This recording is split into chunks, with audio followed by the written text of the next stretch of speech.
6 o'clock. Good morning. I'm Jonathan Schaefer. The Tennessee Titans and Harold Landry have agreed to terms on a multi-year contract. According to reports, it's a 5-year, $87.5 million contract that includes $52.5 million guaranteed. The deal came to light hours after the deadline to place the franchise tag on potential free agents.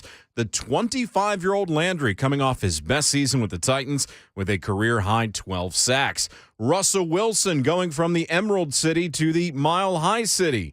The Denver Broncos have agreed to send a significant package of players and draft picks to the Seattle Seahawks for the Super Bowl winning quarterback. The Broncos have agreed to trade quarterback Drew Lock, tight end Noah Fant, defensive lineman Shelby Harris, 2 first-round picks, 2 second-round picks, and a 2022 fifth-round pick to the Seahawks for Wilson, and a 2022 fourth-round pick. And Aaron Rodgers staying with the Green Bay Packers, according to Ian Rappaport of the NFL Network.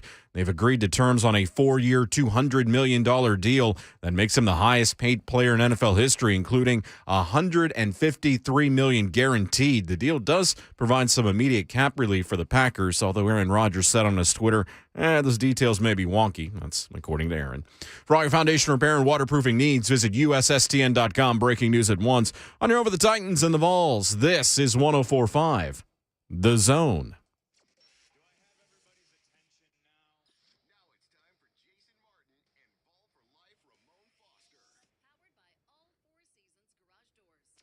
Together, they are JMart and Ramon on 104.5.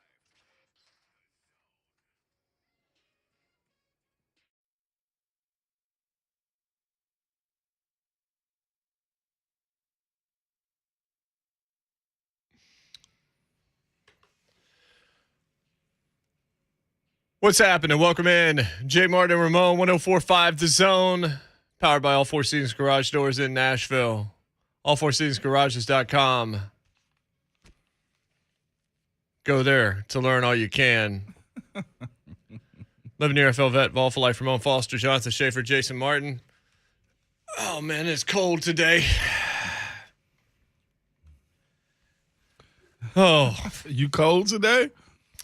had to layer up today. You talking about outside? It was like 39 this morning, man. A little misty, a little rain. Shape saved me from traffic this morning. That was ice cold. Yeah, there was an accident there at the 2465 interchange north of town. It wasn't great. Didn't affect Jason, though. No, Jason's a very happy guy today. Huh. Man, Are you cold? I'm actually getting a little bit warm now. Look, if you need a show, you should check something out on Zone TV. There's a guy by the name of Jason Aloysius Martin. Jason LaMemphis. Aloysius Martin. LaMemphis. Yes. He's even got the shoes on. Are you happy about something that happened? What? Why? Would you like to tell those listening on 104.5 FM and worldwide at 1045thezone.com and the app what you're wearing today, Jason? Yeah, and why? What happened? We're in the off season, right? I'm excited. What happened? I'm excited that my football team took a big swing. Hold up, big swing and football team. There's no baseball going on right now. Oh, yeah, there is. He played baseball at NC State. Yes, he did. Oh, And the Rockies organization had he wanted to. so football, big swing, Rockies, NC State. You guide me here, Jason. I went to NC State Okay. for a few years. Okay. I ended up graduating much later from Western Kentucky. Yeah. Watched the guy's whole career. Watched him leave NC State for the final year to go to Wisconsin. Okay. Oh, Because he had finished playing baseball at NC State. He wanted 1 year in a spot where maybe he'd be seen a little bit differently. we're talking about baseball or football? Right now we're talking about football. Okay, it's a person that plays football. Rockies Okay. organization was there for him. He ended up, I'm going to play football. Got drafted by Seattle.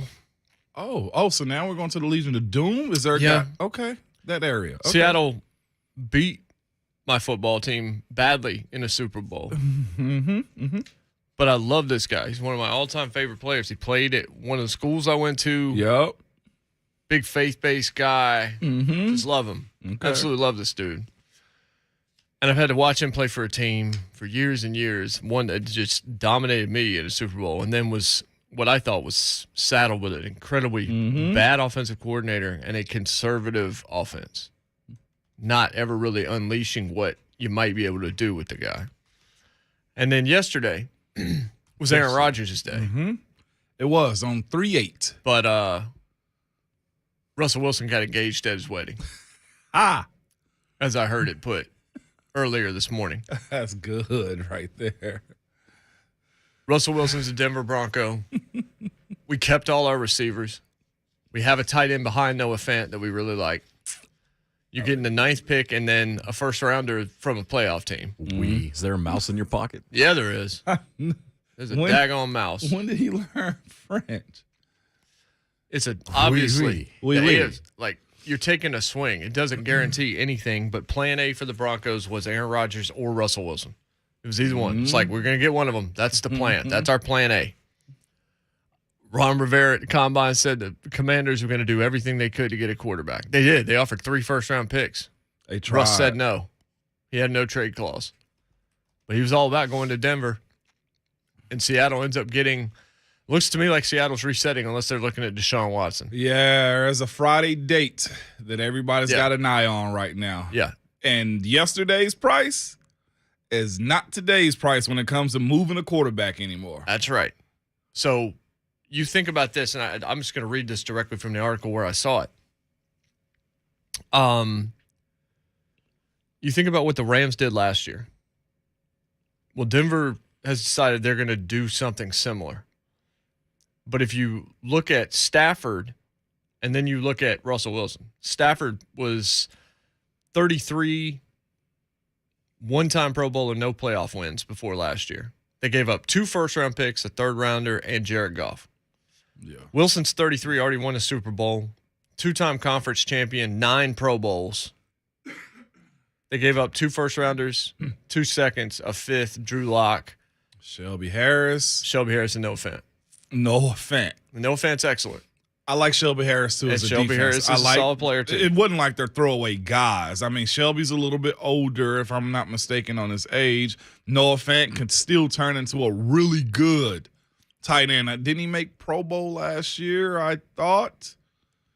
Noah Fant's a good talent, though. He's not a reserve tight end. He's a starter. But if you're Denver and you're playing in AFC West, you were 7-10 last year, which is really not a bad year considering. You had to do this. You had to.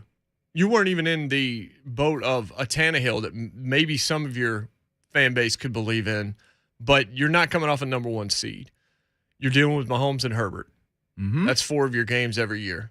Derek Carr, I should mention him. He doesn't get enough credit.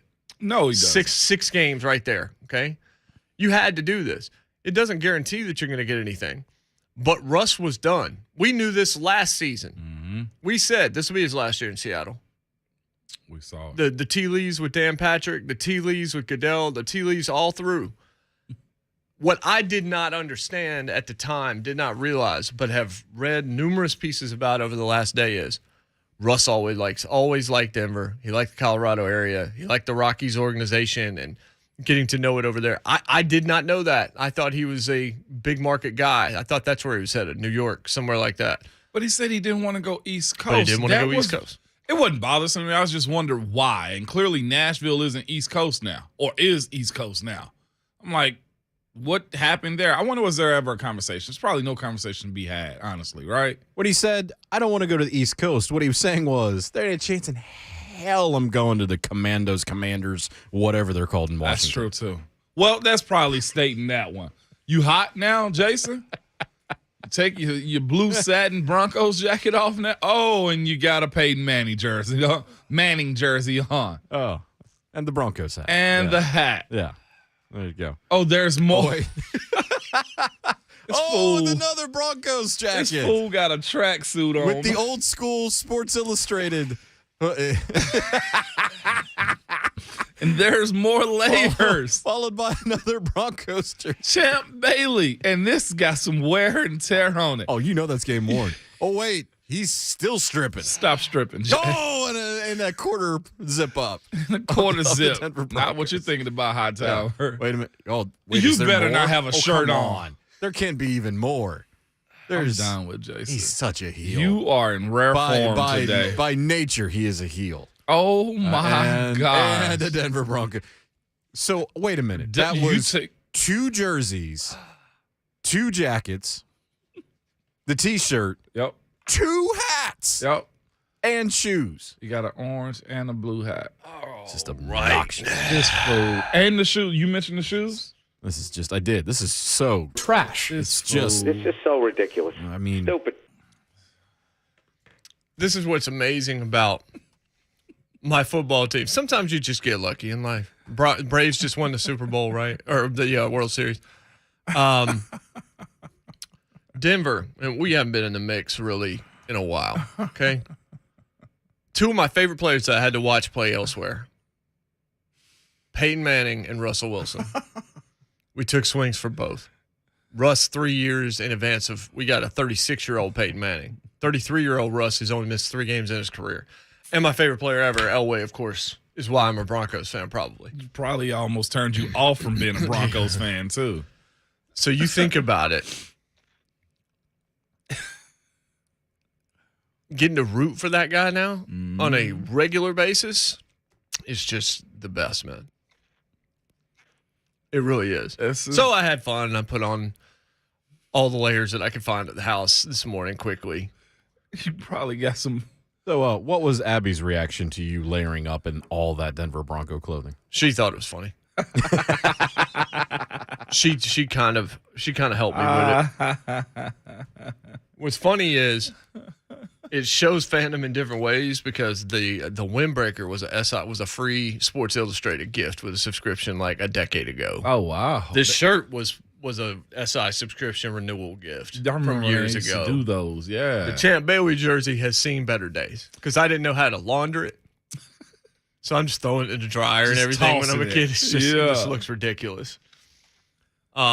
The jacket's new because Homage released those starter jackets jacket's last tough. Christmas, and I love that The jacket. jacket's real tough. It's a great jacket. The blue satin. Yeah. Yeah. The it's tough. throwback. And now, can Russ now use leverage and convince them to go back to the old logo, the old unis? Slow man? down, Jay. No, slow down, man. One thing at a time, okay? You've already had Christmas in March.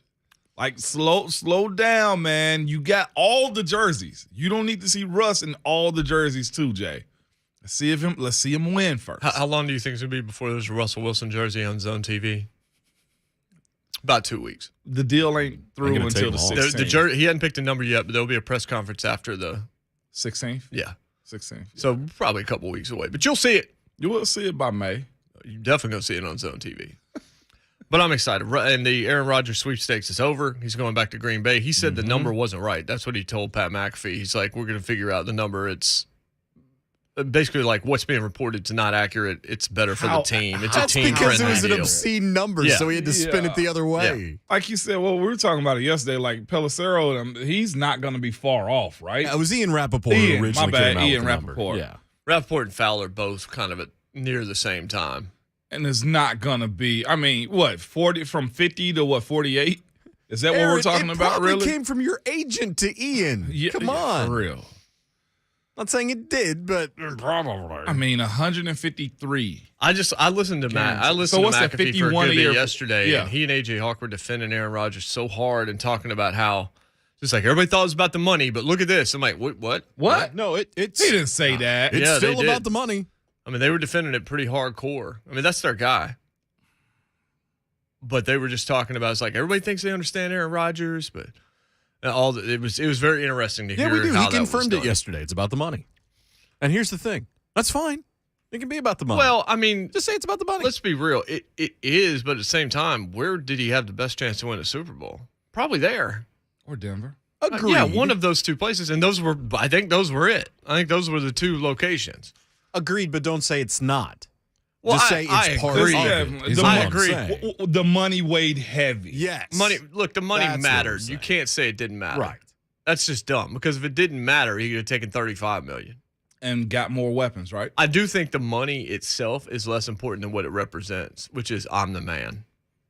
power. I think that matters a whole lot more This to Aaron is- Rodgers than the actual dollar. Hopefully you can amount. hear this when I do this. This is what this was all about. Are you ready? Yeah.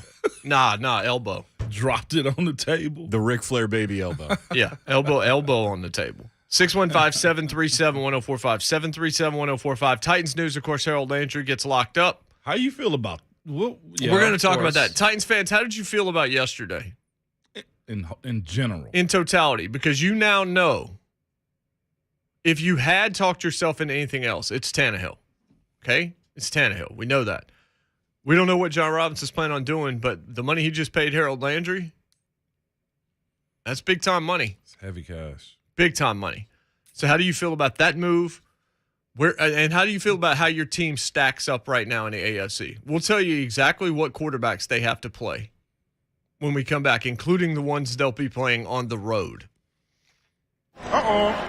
What's the state of the Titans right now? What do you think they can do next season? Oh, my. 615-737-1045 is the telephone number. 737-1045. We'll take your phone calls. David Boclair next hour. Mike DeCourcy of the Sporting News in the third hour. Rhett Bryan will be in studio with us a little bit later. And then Ink to finish us up with the midweek motivation. We'll be right back. JMart and Ramon, 1045 The Zone.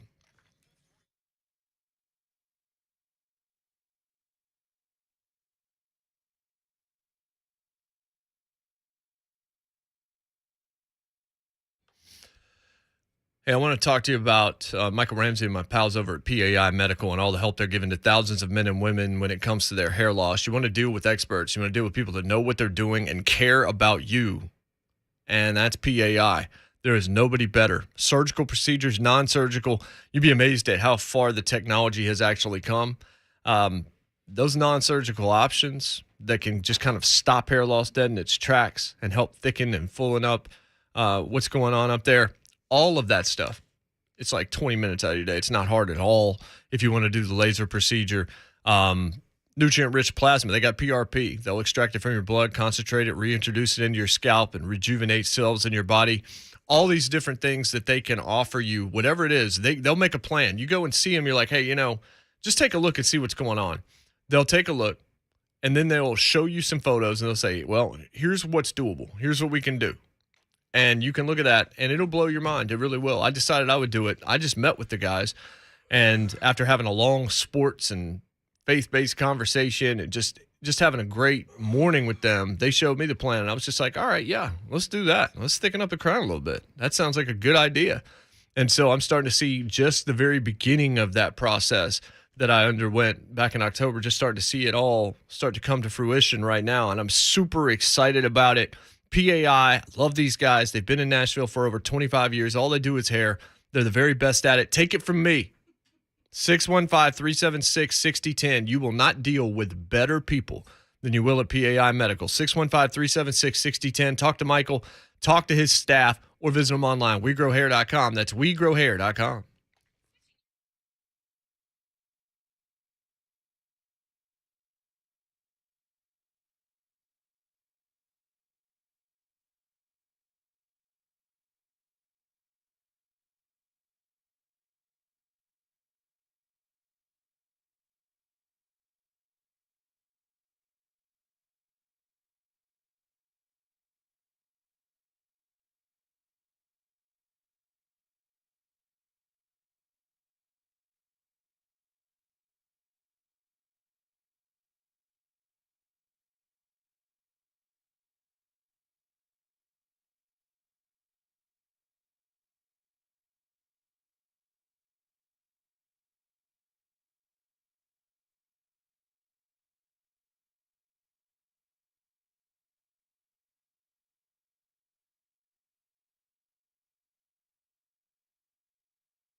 Just put it out there. It is all right that I'm excited about Russell Wilson coming to my football team, right? It's okay. Hoo-ah. It's okay for me to be a fan today and just be excited and happy. Sure, we can still mock you, but yes.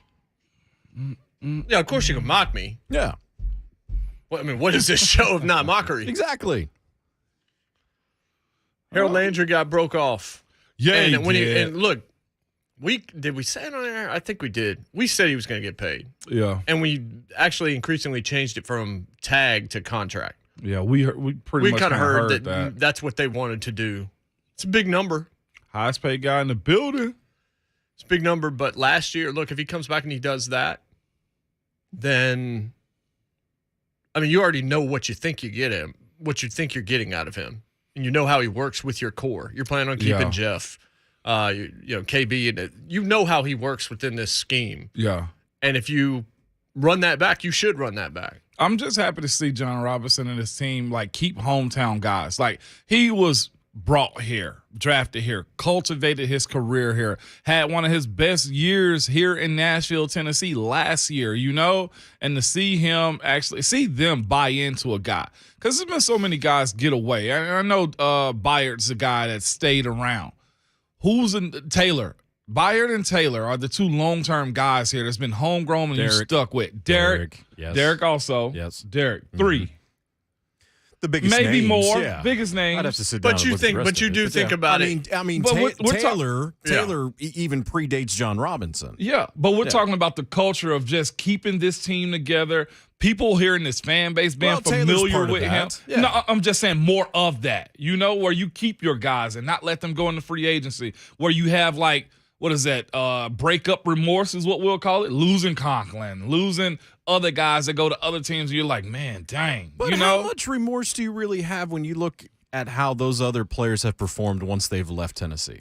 And that's true, too. But my point is to keep the Tennessee Titans, instead of hodgepodge of all other players around the league. Now, I know that makes sense. And the point I'm making is this. When you re-sign guys like Harold and Taylor and Byard and Derek, what you say is the front office is trying to do the right thing as far as drafting those guys, keeping those guys, and building a culture for time to come. That's the one thing I like about this signing. Well, I would just say you're only doing that if you're drafting well. Well, I that's think the point to be bigger made. thing. It's like you want to keep homegrown guys because you have drafted guys you want to keep around. And they but have you do to think do about that. it. But you do think about it. Corey, Jonnu. They I think like we're to about have to John see that back. with Rashawn, Jayon, guys like that they That's what I'm drafted saying. that aren't sticking around. Well, those are also high-end players. Yeah. So the other point to that being is that you can't keep everybody. And I get your point, and I totally agree with what you're saying. My question that comes from that is, do they sign any more or any less or keep any more than any less than other teams across the league? Because not every team can't keep every productive player because guys will price themselves out of a team That's to true get too. onto the If they play marketplace. well. Yes. Yes. If they play well.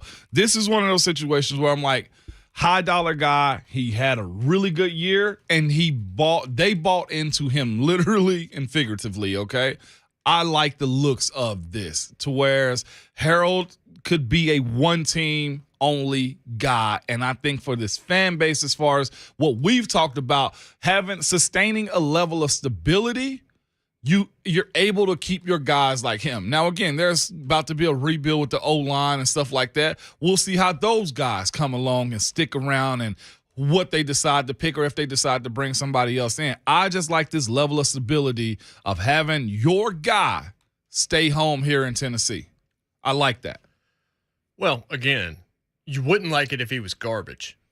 I mean, but you wanted to keep him here. I get that. Yeah, the part. point was they drafted well. Yeah. And John Robinson needs that. His front office needs that. This draft is super important. It confirms the level of stability in which John Robinson's brought to this team when he's gotten to this point. I mean, to where they've gotten to this point, he's like, okay, the Titans are above 500 team all the time. That's the point I'm making. Like, he needed this. Yeah, the other question is, who did you, and I see this just mentioned in the chat as I was thinking about it, who did you lose to pay him? I mean, those young linebackers, I think they're probably gone. You can't afford to keep. Those two guys are gone. Yeah. I think Rodgers gone. That's the only thing I can think of. Ben might be gone. And that's for Rhett, Roger, and Ben. You know? Roger, Ben. Saffold, that is. Yes. Roger Saffold, Ben Jones, Rashawn Evans, Maybe Jack Rabbit. Jayon Brown, maybe Jack Rabbit. Unless he comes back on a vet. You still put Taylor's name in there, but when you look at availability of left tackles in the market, Taylor becomes a better option. I've pulled back on the one Oh. because of the market that's out there, and about him being more friendly in terms of his money potentially. Mm-hmm. He's very. Can I say that? It's made it better. He is very cheap when it comes down to left tackle money right now. Let's see what Eric in Nashville's got. Eric, what's going What's on, up, brother? Eric? First of all, I want to say I'm so happy that Harold Landry's back with the team next year, and just they signed the deal, got the deal done. So I'm real happy about that, guys. A couple of things. I'm going to get to Aaron Rodgers and to Russell Wilson in a minute, but I just also wanted to talk a little bit about the quarterback carousel. Now, of course, everybody's talking about Deshaun Watson, his deal coming up Friday. There was rumor I heard this morning on ESPN from Kenley Martin saying that the Seahawks may try and get Deshaun Watson. So that's what we said leading off. I think that's very possible. Yeah. To see how that plays out. You, of course, got Jimmy Garoppolo with the soldier surgery and also Carson Wentz. And, of course, the interesting thing about that, too, is somebody said something mentioned that I'd forgotten about, but I think that's true. Another reason they wanted to move off of him was because of his vax status. And I think that was one of the reasons Buffalo moved off Cole Beasley, and also that's the reason why Dallas was moving off Amari Cooper, because, of course, Cooper and Wentz were not available for a game, and that kind of pissed the organization also. They think that's, too, was a reason they're ready to move off those guys. But, guys, let me talk first about Rodgers. Rodgers was never coming here. I know there's people say, oh, they thought he was coming here so upset and stuff like that. He was never coming here. And I think the best situation for him to win the Super Bowl is to stay in Green Bay. He signed a 4-year deal. Whether or not he'll play all 4 of those years, I don't know, but we'll see on that. But as far as the Russell Wilson trade, guys, I'll say this. I think it goes back to this. I think part of it, too, was this was one of the ways I felt a lot of people disagreed with me. They thought when Seattle traded to get Jamal Adams that was a Super Bowl move, that was going to help that defense greatly. I was one of the people that was skeptical on that move. I said I really did not think that move was going to be that impactful in that defense, and I was right. I thought they gave up too much to get him. He made some great plays, but I thought he had inconsistent play. He was hurt, and also he was moody. And it's going to be interesting to see what his reaction will be now with the Celtics. Will he stay with them, or now will he want to bail because of what just happened? But JMart, I know you're so elated about getting Russell Wilson. It certainly makes them a better team. Their defense probably is the best in that division. And also something else you may have heard a rumor about, may be happy too. There's a possibility Von Miller may be coming back. There's also a possibility of Rob Gronkowski, I heard last night out of Denver, that Gronk likes the idea of playing with Russell Wilson. I did not know that. Of course, there was rumors that he was going to go to Buffalo, but if you get all that, that certainly helps your team. I still probably would favor Kansas City because of Mahomes and the offense, everything, Andy Reid, but we'll see. But it's just going to be tough now. But that AFC, especially that division, that's the best division in football that's loaded. If they can stay healthy, they're definitely going to be contenders. But sometimes you have to do that. I guess what was it? As Bruce Arians said, no risk it, no biscuit, or whatever. No risk it, no biscuit. Yeah, but it's just going to be interesting, and also see what happens with the Steelers and if they can get a good quarterback in that situation, Jace. But, I'm happy for you being a Broncos fan, and I know the Titans do play the Broncos next year. Is that game here or is that game here? It's here. It's here.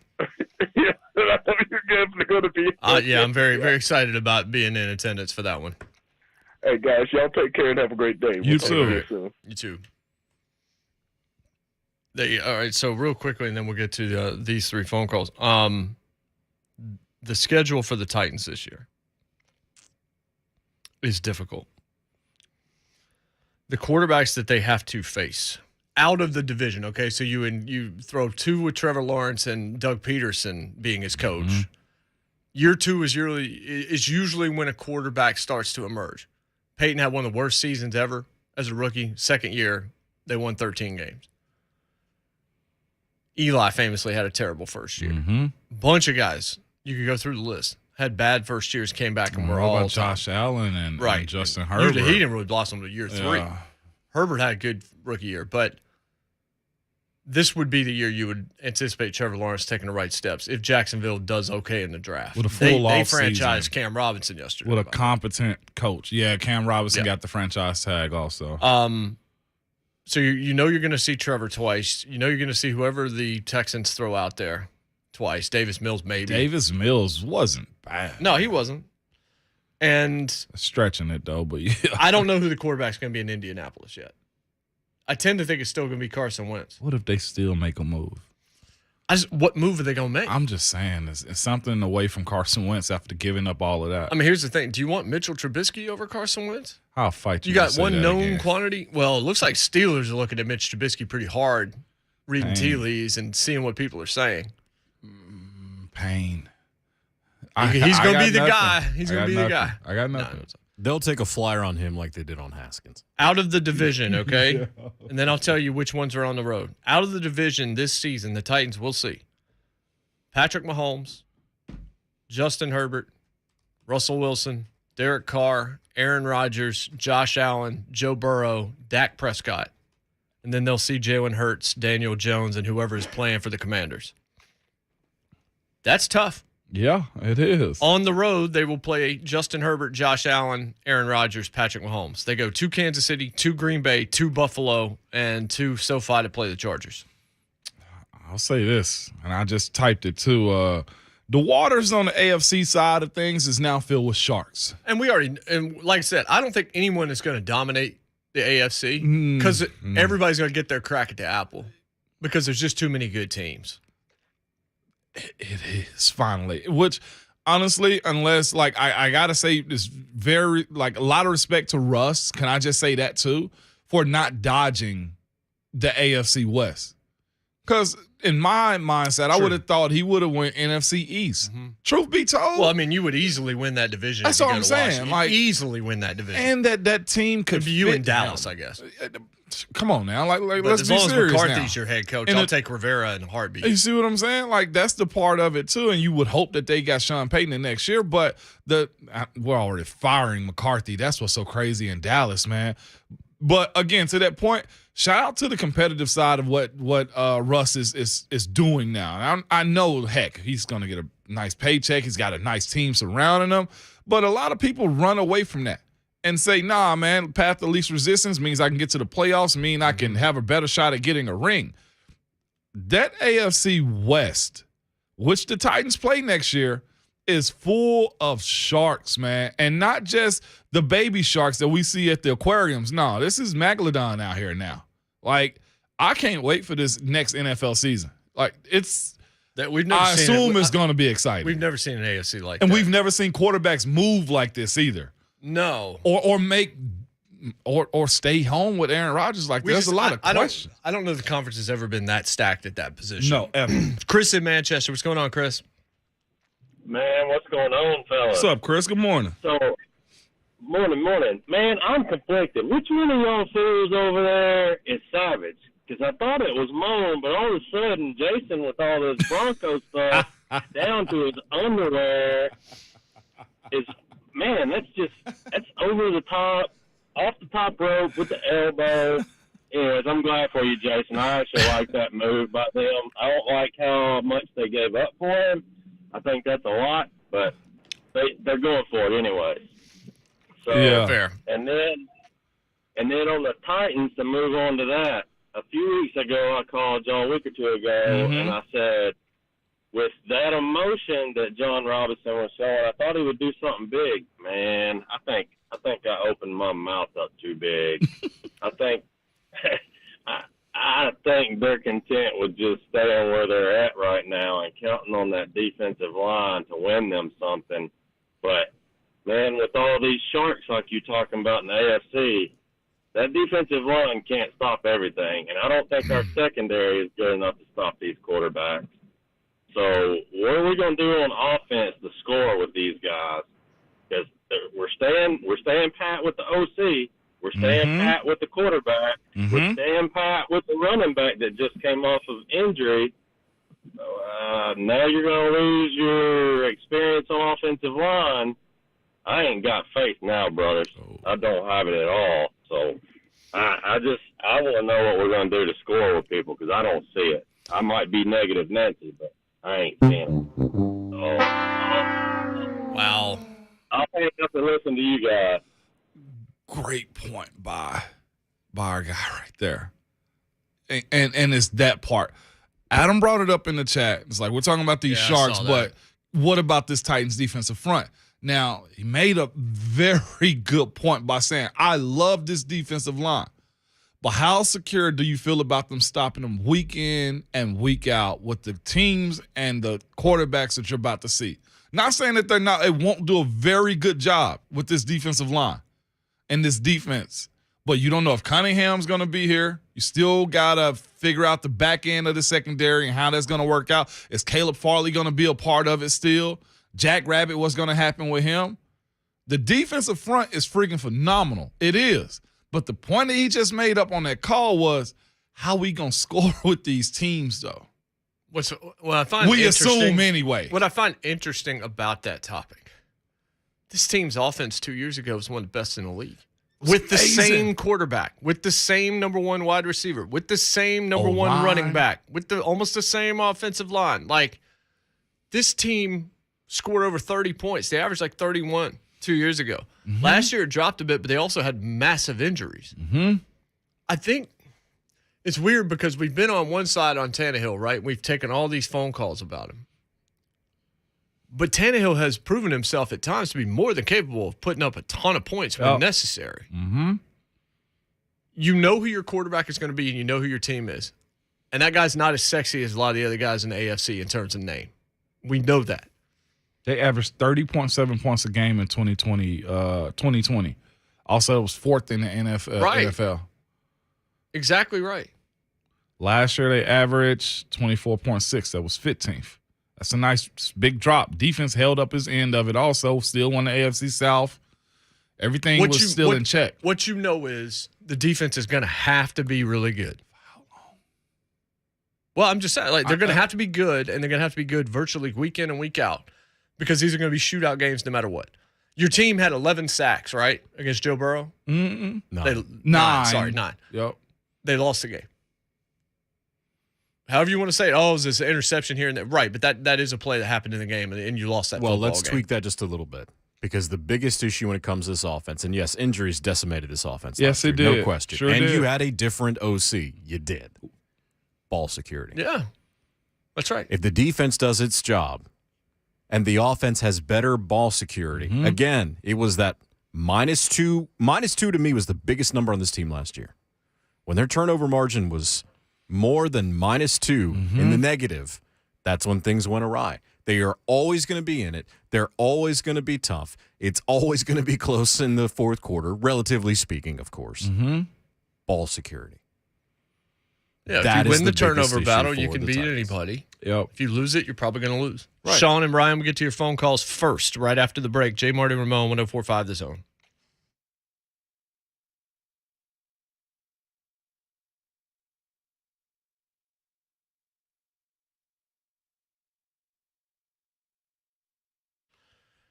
Hey, if you are noticing things around your home like cracked bricks or chimney starting to lean, maybe the basement wall looks like it might be bowing in, your steps, is that sinking? Am I seeing that sinking? What's going on with my concrete?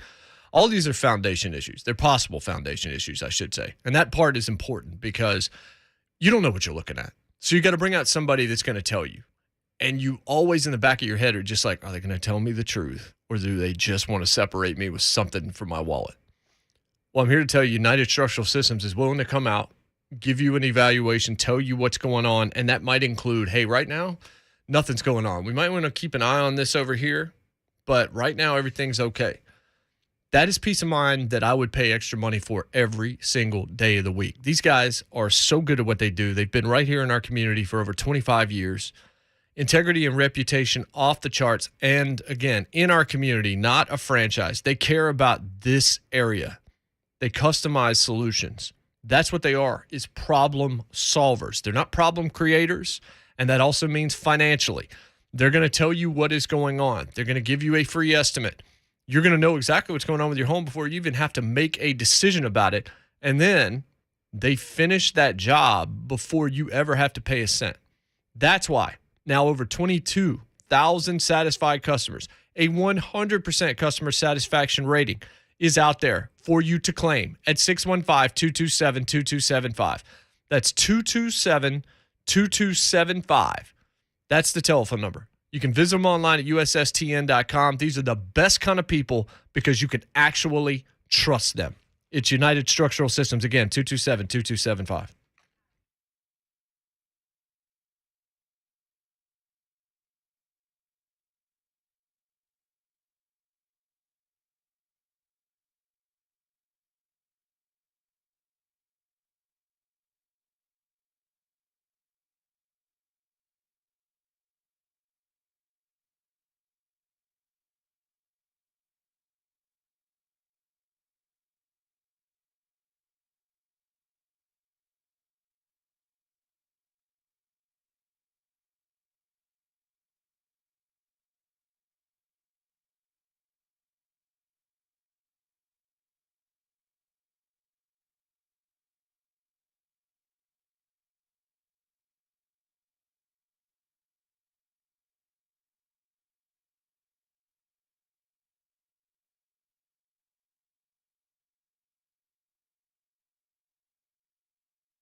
Welcome back, JMart and Ramon, 104.5 The Zone.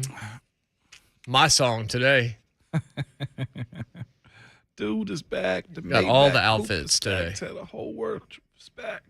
Ramon Foster, Jonathan Schaefer, and Jason Martin here with you until 10 a.m.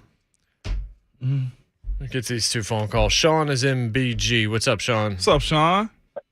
Good morning, JMart. I'm still holding down Bowling Green, JMart. Good stuff, brother. I like this Landry signing, man. Finally, we got somebody that is a play changer on the field. When he's prowling around, you know, everybody pays attention to where he's at. He's always around the ball. And definitely one of our 4 leading tacklers, I believe. So keeping Landry is something that we have to do. With that, do we get to keep Cunningham this year, or is he gone? It's a good question. We don't know the answer to it yet. Decision's got to be made, man. Look at this pot track real quick. I've talked to we'll have Boclair on and we'll ask him point blank in about 25 minutes about it. I've talked to Rhett about it. Rhett will be in later on today. We've had conversations here in the building with various people. I don't know that there is a consensus on what's going to happen with Zach Cunningham. I think there are some that think he'll be here, some that don't think he will be here. Mm-hmm. His cap hit is 10.5, it says, this year. Dead cap, 0.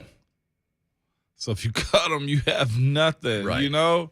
Of course, the Bobby Wagner conversation's out there, but Zach's younger than him, so which evil do you choose? It just depends on what Zach Cunningham's willing to play for here. I'll say like this, if they can renegotiate it, I think they would still like to have him. But you know you're going to have David Long, Money Rice. You know you're going to have Money Rice. You know you're going to have Rashad Weaver. Yeah, he's outside edge. So that's why I was wondering what was going to happen with Landry too, because Rashad Weaver.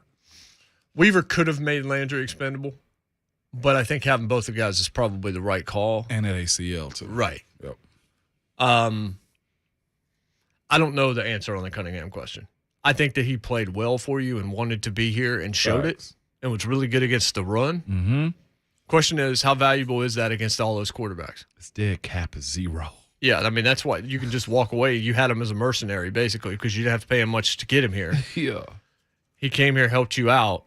Now you could walk away scot-free if you want to. Or you can say, hey, we want you to be here, but we need you to be here at this number. And then he has to make the decision. Ryan in Shelbyville. Ryan, what's up? Morning, Ryan. Hey, guys. Good morning. Rodgers. Oh, bleep you, Aaron Rodgers. You know what happened? What happened? This guy hit the wrong button. Oh, That's demerit. Sorry, dude. Call us back. My bad. Maybe that was the university. My bad. We didn't want to hear about It's Aaron totally Rodgers. my bad. You can call back. That was Call back. You see what AB said? That was thick fingers right there. You see what Sausage AB fingers. said? No, I didn't. Hard pass, AB. What'd he say? He's serious about buying the Broncos. Why would you do this to You me? don't want him and Kanye, man. Minority owners, man. Like Miami does. I don't need instability. I don't need that. He trying to become an owner, dog. Miami has a bunch of celebrities as owners. You know what happens the second AB becomes an owner? Talk to me. I'm on the team. Everything's all right. Everything's all right, Jason. Hard pass, man. I got to see their ownership. I used to get the Miami Dolphins, the pregame pamphlet and stuff like that. They have so many like celebrity owners. Yeah. I think both the Williams sisters and I think Aaron Rodgers. I mean, not All Aaron those Rodgers. minority stakeholders Yeah. and stuff. Yes. I want to know what they have to put in for that. It's just naming images. I guess they want. It's a good bit of money, though, Yeah. to be part of it. 615-737-1045. 737-1045. One narrative surrounding Aaron Rodgers I absolutely hate. We'll talk about that, and we'll get back to Ryan's call. Ryan, sorry, we got to get to the top of the hour. We'll get to you as soon as we come back, I promise you. It is JMart and Ramon, 104.5 The Zone.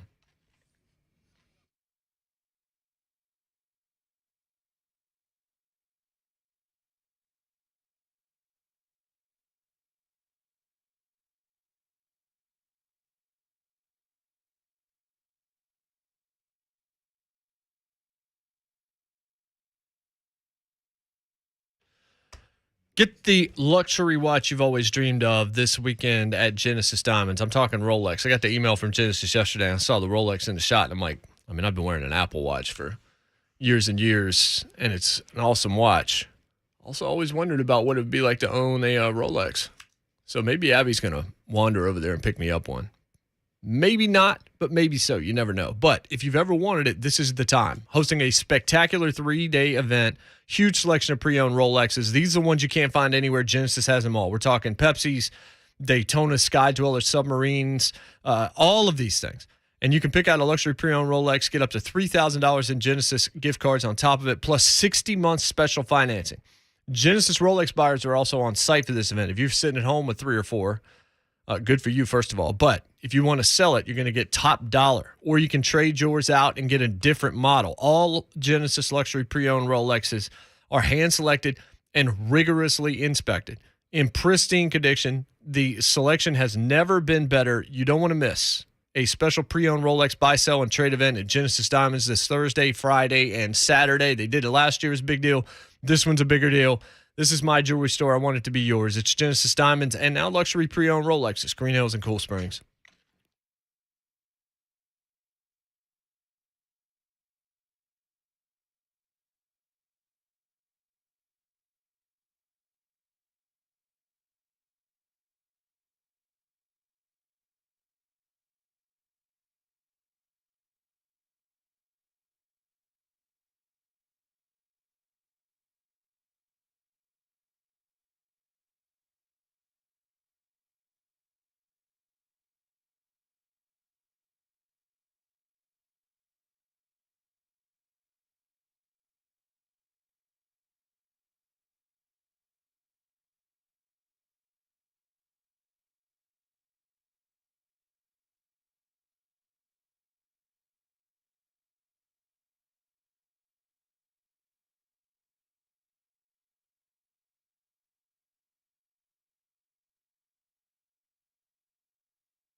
7:02, good morning. I'm Jonathan Schaefer. The Tennessee Titans and Harold Landry have agreed to terms on a multi-year contract. According to reports, 5 years, $87.5 million. That includes $52.5 million guaranteed.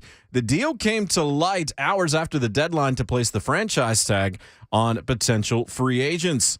25-year-old Landry, that's it, 25 years old, coming off his best season with the Titans, a career-high 12 sacks. Russ is going to cook in the Mile High City. The Denver Broncos have agreed to send a significant package of players and draft picks to the Seattle Seahawks for the Super Bowl winning quarterback in Russell Wilson. The Broncos have agreed to trade quarterback Drew Lock, tight end Noah Fant, defensive lineman Shelby Harris, 2 first-round picks, 2 second-round picks, and a 2022 fifth-round selection to the Hawks for Wilson, and a 2022 fourth-round pick. And Aaron Rodgers staying put with the Green Bay Packers, according to Ian Rappaport of the NFL Network. They agreed to terms on a 4-year, $200 million deal. That makes him the highest-paid player in NFL history, including $153 million guaranteed. It also provides some immediate cap relief for the Packers. Aaron Rodgers went on Twitter, disputed some details of that report from Ian Rappaport, but regardless, staying with the Pack. For all your foundation repair and waterproofing needs, visit USSTN.com. Breaking news at once on your home for the Titans and Vols. This is 104.5 The Zone.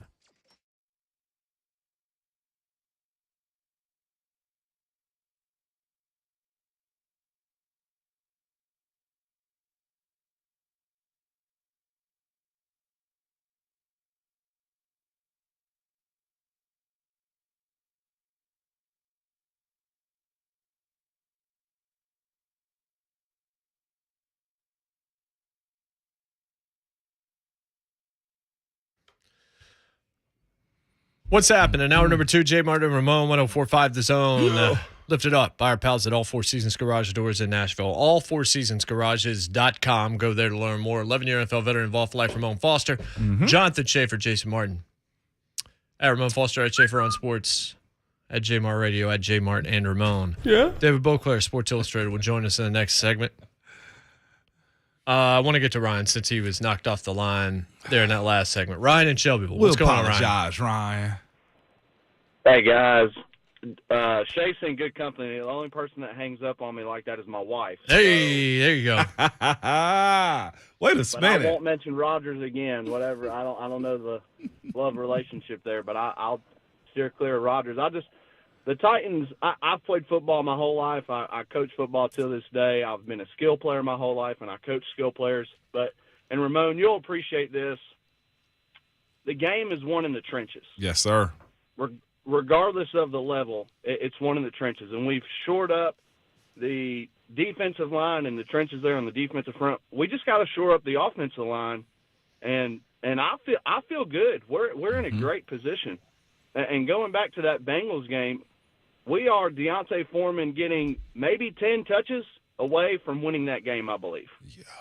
He gets 10 more touches, I think, regardless of the first pick on the opening play, regardless of, the kind of flimsy call there, on the goal line, 1st and 8 from the 8, whatever. Yeah. And throwing the bubble and it getting picked. I think if Foreman gets 10 more touches because of the way the offensive line was rolling, I think we win the game. So I'm really confident if the Titans can shore up the offensive line in the offseason heading into next season. But that's my 2 cents. And I like the Wilson deal, JMart. I think it's great for the Broncos. They better win now because they will not win in the future with what they mortgaged. But that's the way they played it. So appreciate it. Thanks for having me on, guys. Thanks, Ryan. Appreciate that, Let me ask Ryan. you that quick because I keep seeing that in the chat. If you go read some articles about it, almost everybody thinks the Broncos fleeced Seattle in this deal because you're giving up the 9th pick. Get it? Yeah. You keep Surtain in this. Let's not forget about that. You keep all those wide receivers. You lose Noah Fant, but you have a tight end behind him that you like. But you keep Sutton and Hamler, all those guys, right? Yeah. Javonte Williams is a second-year running back and a good one on top of that. All these dudes are young, and Russell Wilson's 33. He's only missed 3 games in his career. It was due to a thumb last year. Yeah. That dude's not been banged up in his career. He's got Mike Munchak as the guy that's running his offensive line. He's got Nathaniel Hackett, who Aaron Rodgers absolutely loved as his head coach, and an offensive coordinator that's worked with one of the best that's ever played. Like, I'm not what did you wager? You gave up a couple of second-round picks and a first-rounder next year that likely is here's the thing. If you get Russell Wilson, is there somebody that's going to be the 9th pick in the draft that's going to be better than Russell Wilson? Heck no. Like, even close? Not even close. He's ready-made already. Can we be real, too, about not be real about it. This is my opinion on why Russell or Aaron wouldn't have worked here. This team isn't ready-made for them right now. Meaning if you're mortgaging your draft picks, your future on those two guys, we saw what they gave up, what the Denver Broncos gave up. You gave up 2 1s, 2 2s, a 5, and 3 starting players. Shelby, he starts. He plays a whole lot on that defense. No offense, young rising tight end in his league. Who else? Oh, Drew Lock. I mean, nice backup. You're giving up some guys. But he that wasn't have, going to be here anyway. But they're guys that have like their hooks in a team. Like Drew Lock is going to make an NFL roster next year. It's not like they signed a guy just to upload a guy off their roster.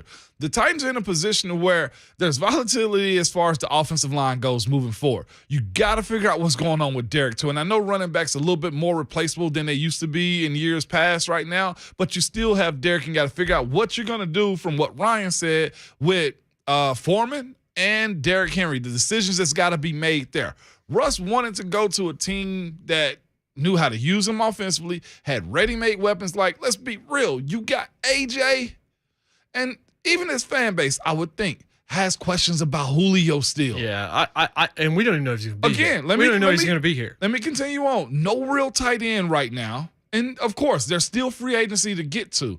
But we got to look at what you're going to do at right tackle.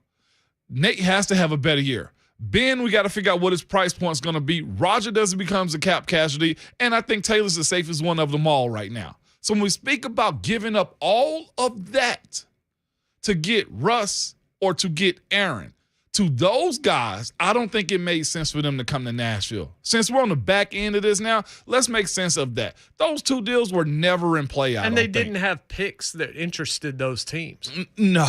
Like Russ had a no-trade clause. Do I think he would have waited for Tennessee? Maybe, I don't know, but they didn't. They had the 26th pick, not the 9th pick. First of all, they didn't have a bunch of other draft picks. Like Denver, the one thing that and I'm not George just Patton has missing done this team. is collected a bunch of picks, in order to go do this. And they said Plan A was Aaron Rodgers or Russell Wilson. They didn't even care. It's like whichever one it is that we end up with, that's Plan A. They said that weeks ago, set it in motion, and made it happen. I think that's an interesting point, and it is true in a lot of ways about what Tennessee is. Here's a question about Derrick Henry, which I think is really worth mentioning. He's the one, right? He has to be the one because Giants are trying to move Saquon Barkley right now. Yes, Panthers are trying to move Christian McCaffrey right now. Are. And those dudes are supposed Kamara's got a situation. Kamara's got a gotta problem figure right out. now. Yeah. I hate that for the kid. Like, think about the running back position right now in the NFL and who is safe. Either Derrick Henry is different or he's going to do what every other running back has done, which is start to decline right about now with his contract. This is what every running back has done for the last 6 years. A long time. 6 years, the number, right? How worried are you as a Titans fan that Derrick Henry is going to take a half step back from here on out in his career? And if that's true, are you good enough to overcome that? Fair. I'm asking a question. I want to know where people are on that. I'm not saying that is the case. I'm saying how concerned are you that he's not going to be I'm rolling with exactly the fact what that you're used Derrick to. is a special guy. And he'll have a He has full to be. offseason to get healthy right now. He has a full offseason to get comfortable with the foot. He has a full offseason to figure out how they're going to utilize him. He has a full offseason to figure out what they're going to do in the run game with Tim Kelly coming in as a passing game guy. But also, like, run right, run left with this team, it's got to be a little bit more. To me, I think Derrick is a guy that does better when he has his feet underneath him. Meaning running downhill the way he does, you getting for a pop. But if you want to see Derrick, to me, I think you run counters. I think you run gap schemes. I think you run non-obvious toss, misdirection toss plays.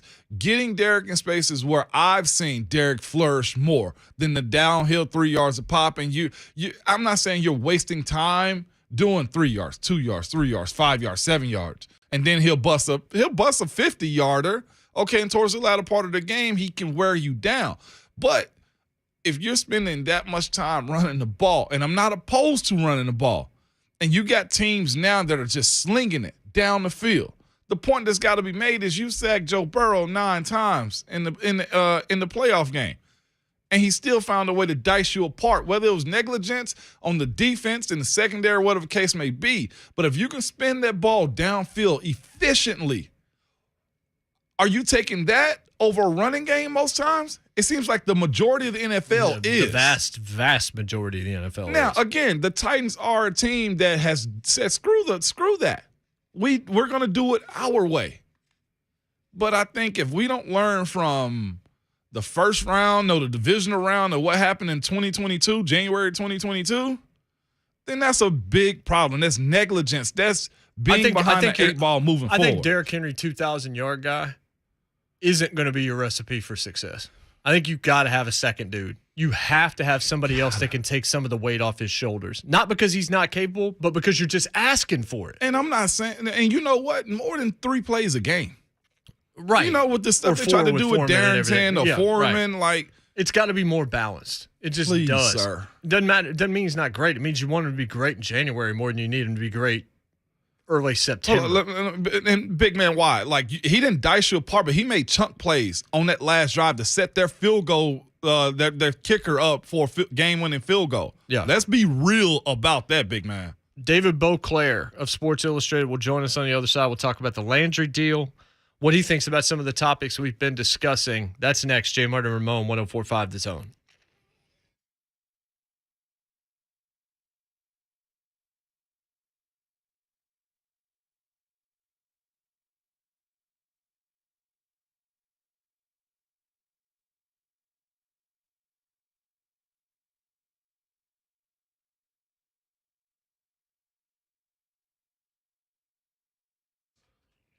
It's JMart. When was the last time you cleaned your air ducts? You probably don't have it written down, but if you can't even remember, it's probably time to go ahead and get them cleaned.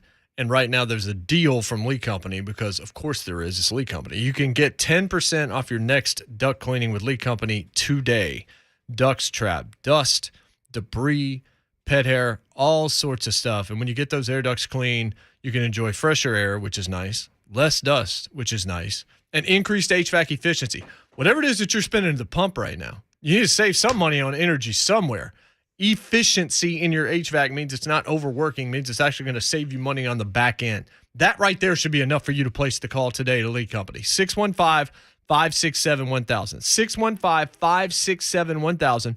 Or you can hit them up online, leecompany.com/promotions, and claim this offer today.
JMart and Ramon, 104.5 The Zone.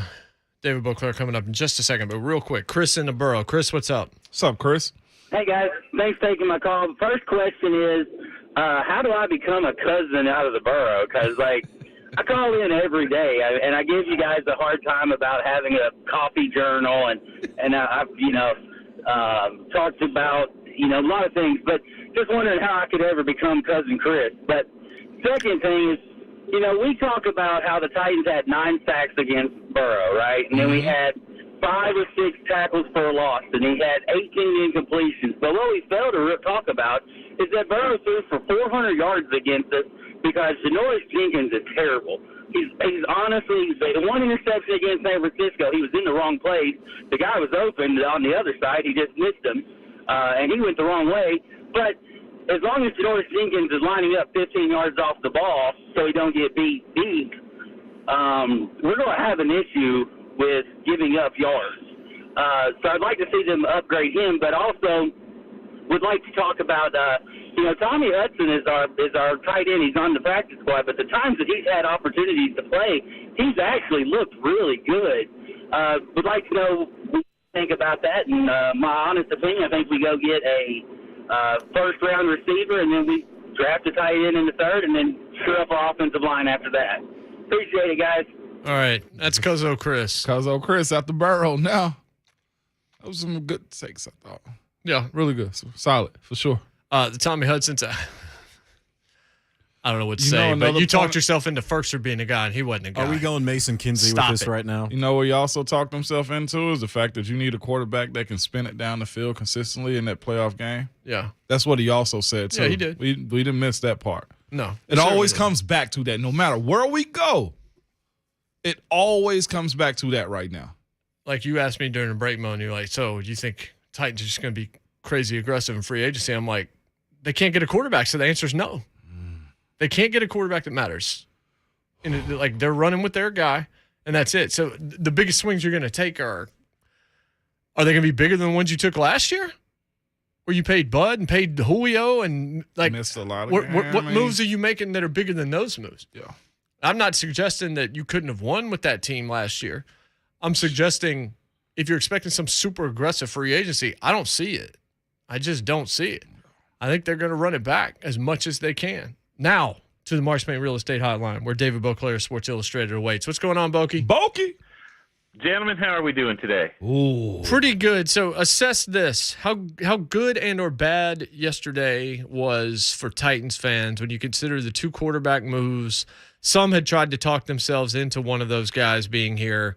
Neither one is here. You have to see both of them on your schedule next year, but you do sign Harold Landry before the day is out. So what kind of a Tuesday was it for Titans fans? I think on balance it was a pretty good day for Titans fans, actually. The Russell Wilson, Aaron Rodgers talk, that was that was kind of pie in the sky, dreamy talk. I understand why people were interested in that and why people thought it was possible, but they were both really long shots at best. I never imagined either one of them, but I also didn't imagine Harold Landry being re-signed.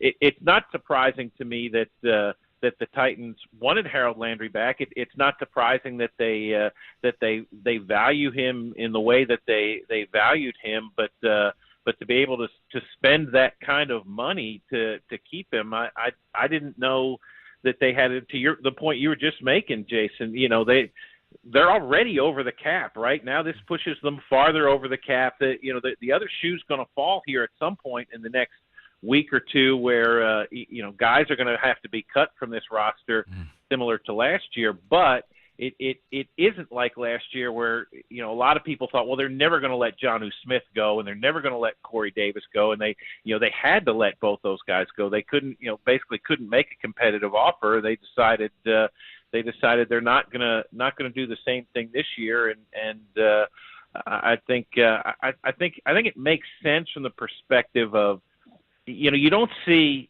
a lot of Javon Curses, right? We saw it from Micah Parsons this last year, but pass rushers tend to need a little time. It's the third, fourth year where those guys tend to really hit their stride. You've seen it with Harold Landry. His sack numbers have grown every year. His tackles for loss have grown every year. His quarterback pressures have grown every year. If you're gonna invest in a guy and you're gonna look for the big payoff from a guy that you've put 4 years into, this is exactly the kind of guy you're going to do it with. So who is gone now? Like Harold Landry gets paid. That probably cost somebody a job. Who are you looking at now? We ask you this every time. We ask everybody this because we're talking about this too. Who do you think is not with this team in a couple of weeks? I think Roger Saffold is not with this team in a couple of weeks because, and the more I think about it, the more it has to do. Again, you put 2 years into Aaron Brewer, right? And Aaron Brewer has started some games at one at center, several games at guard. He's done pretty well. And by all accounts, Aaron Brewer is a hyper athletic guy for a man his size, and we all know Taylor Lewan has that crazy athleticism too. And I just have to imagine that at some point coaches have sat down and said, what if we put these two guys next to each other? What can they accomplish? Not that Roger Saffold's not athletic. We've all seen him get to the second level and do the things he does and whatnot, but I've heard people out there say that Aaron Brewer might be the most athletic guy in that offensive lineman room. Might be a little better than Lewan that way. So I think that's probably a move that has to be made. I think Zach Cunningham's going to be here, but I think he's going to get a new contract where they you can probably shrink his cap number this year by $7-8 million just by giving him a new deal, for 3 or 4 years, whatever you want to do there. I've said it before. I don't think Julio Jones is coming back. I think that, and based on what John Robinson said last week at the Combine when asked about him, that he, you're always trying to read between the lines in these situations, but he did nothing to make me second guess that stance right there. I think those are some big moves.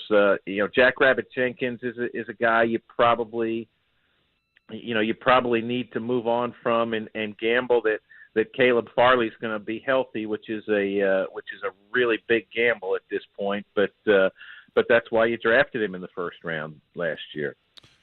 Bulky, as far as this team goes, I think this fan base is wanting something to happen again this offseason. I love the fact that they kept Harold, and this team is got some homegrown guys in place. But a move that you'd love to see has to be John Robinson this offseason, this free agency surrounding Ryan Tannehill, because he said it himself. We have to protect. Well, we got to surround Ryan. What moves can be made from this team that puts them in the same conversation as the AFC West? They got to play Aaron Rodgers this year. They got to go to Buffalo this year. This won't get easier, and I'm not being pessimistic about it. I'm just saying some stuff's got to happen real soon, especially if Julio's going to be gone too.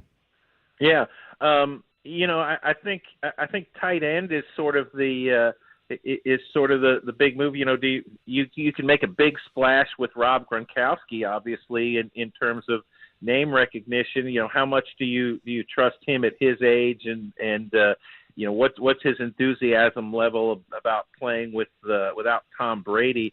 There were some other big names. It's interesting how the franchise tag turned into the tight end tag largely this year. I think that took some options off the board for the Titans there that they might have to rethink some things. But that was a position. You can say Ferkser, Swaim, Pruitt. They were all good players last year, but we all saw what Jonnu Smith could do a couple of years ago, right. and with his skill set. I mean, there's a lot more you can get out of the tight end position these days than what the Titans got last year, and I think that's job number one is you start there in terms of getting him that kind of guy, and you've got to get better at slot receiver too. It's the whole middle of the field thing, the short middle between tight end and slot receiver. Chester Rogers, same sort of thing, was fine. He was a good player, but he certainly wasn't a difference maker in any regard. Marcus Johnson, we all saw him in training camp and thought, wow, this guy's really going to make a difference. He couldn't stay healthy. There's a lot of meat on the bone there in those short and intermediate middle routes that I think you can feel good if you can find the right guys. You can say to yourself, yeah, we can make things easier on our quarterback and give him a chance to be a lot better than he was last year. So the question comes before, the offseason really kicks up. We hadn't got through camp or anything, but looking at this team, I think the powers are on the defense. Now, in this NFL that we live in right now, can this team, that defensive side of the ball, carry this team to a Super Bowl? You know what I'm saying? Like, there's a lot to be asked of one side of the ball if there aren't many major moves made on offense this free agency. Well, I think what we're looking at. I don't know if anybody in those executive offices is saying, this defense is going to carry us to the Super Bowl. I think what they're doing is they're looking at kind of those New York Giants teams, for example, where they weren't the two when they won the Super Bowl with Eli Manning as their quarterback.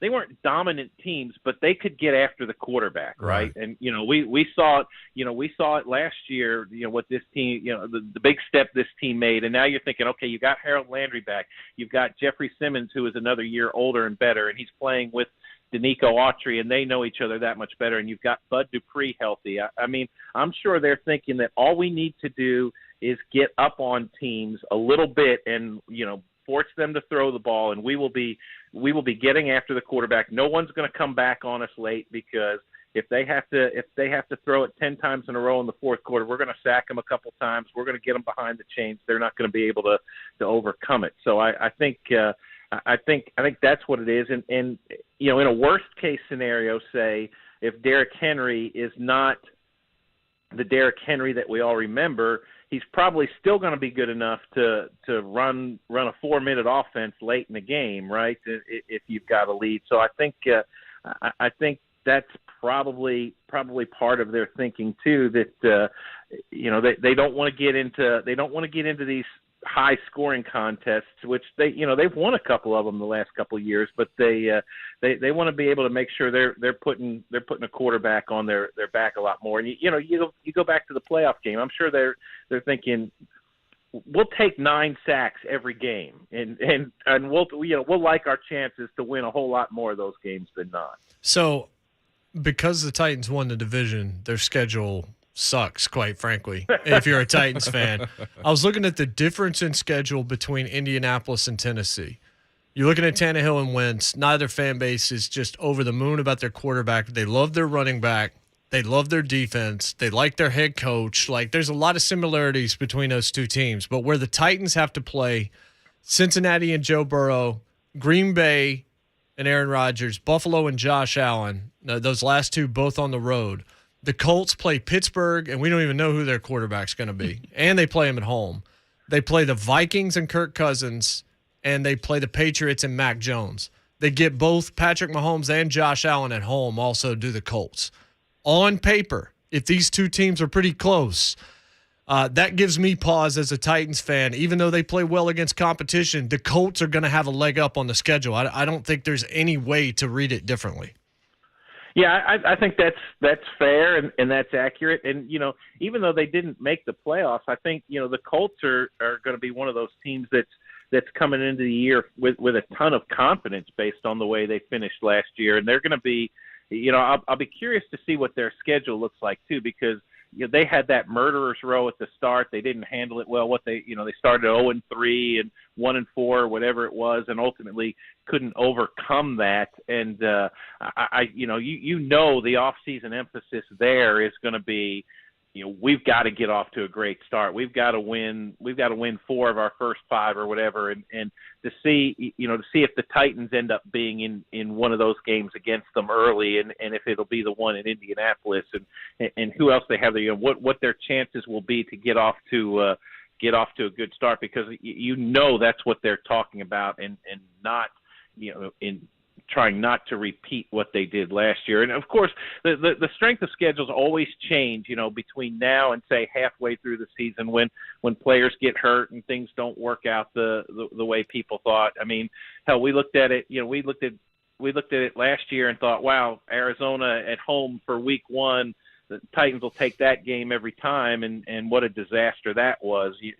And Arizona turned out to be a pretty good football team. So it's we'll see how it goes. But sitting here right now, I agree with you. It looks like and certainly what we've seen with the Titans against Green Bay. Every time you get Green Bay on the schedule with this team, it just feels like a bad matchup for some reason. Yeah, well, it doesn't hurt that Aaron Rodgers plays for one of those teams. That helps. Good stuff, Bulky. We appreciate the time as always, my friend. Oh, it's always a pleasure, boys. Have a great day. Yeah, you too. That's David Boclair, Sports Illustrated. Pretty much agree with the guys that he said. I can see Cunningham being here, but not unless they find the right deal. Right deal. But you look at some of those other guys, he's been pretty adamant about Julio every time we talk to him. And I tend to agree with him. And it depends. You're going to know based on what they do in free agency at wide receiver, right? Like that's going to kind of tell the story there. We'll come back and finish up the hour. Again, the Colts are going to play the Steelers, the Vikings, the Patriots, where the Titans get the Bengals, the Packers, and the Bills. Those are the differences on the schedule. Everything else is the same, of course. Indianapolis gets to play Pat and Josh at home. You see both of them on the road as well if you're the Titans. I've always said, though, when you're good, you got to stay good. It's hard to stay good, too, because of that scheduling you just mentioned. Right. But, again, games aren't won on paper. That's and true. The Colts found a way to lose to Jacksonville in the last week of the season. Just go ahead and remind all Titans fans about that. Had a voice change. Yeah. Going through puberty over there? And voice change there. The little boy in him so excited because of Russell Wilson yesterday. Like a schoolboy. Daggone right. When we come back, the point about the Giants was interesting from Boclair. I want to talk about that a little bit when we come back. Also, if you have thoughts, 615-737-1045. How do you feel as a Titans fan today, knowing the moves that were and weren't made yesterday, and Harold Landry being back in the fold on a long-term deal? It's JMart and Ramon, 1045 The Zone.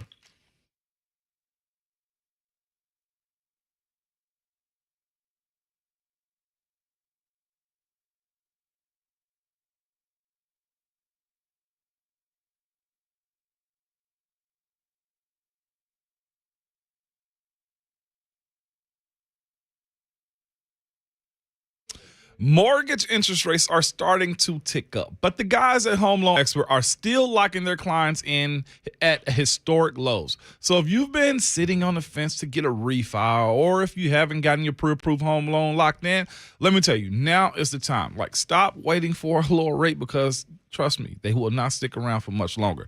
Right now, the interest rates are still sitting low, but we need to lock you in today. And by refinancing your 30-year mortgage with the Home Loan Expert, you can save hundreds, if not thousands of dollars a month with a simple refi. And you ask me, Ramon, what can a simple refi do for me? Well, it can lower your monthly payments, give you cash to pay off some of that debt you may have, and have you skip a few mortgage payments. And if you're looking to expand your home or make some much-needed home improvements, that happens this time of the year, then you got to make your largest asset work for you with a cash-out refi through the Home Loan Expert.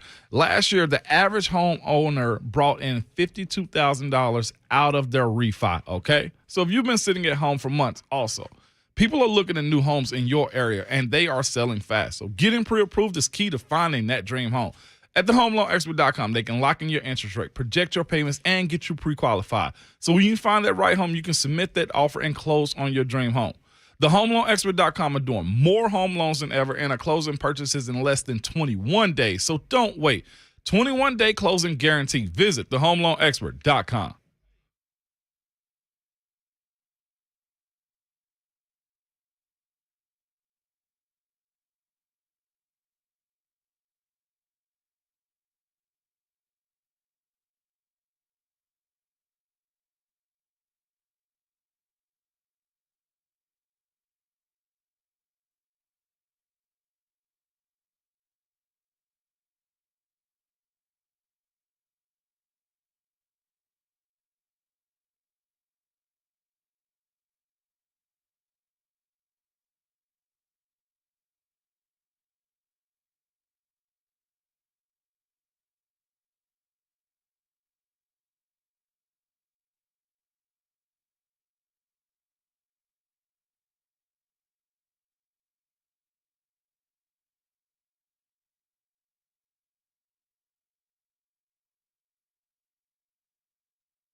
What's happening? Welcome back, JMart and Ramon, 104.5 The Zone. Ramon Foster, Jonathan Schaefer, and Jason Martin. At Ramon Foster, at Schaefer on Sports, at JMart Radio, at JMart and Ramon. Who's coming up next hour? Mike DeCourcy, Sporting News. Yeah.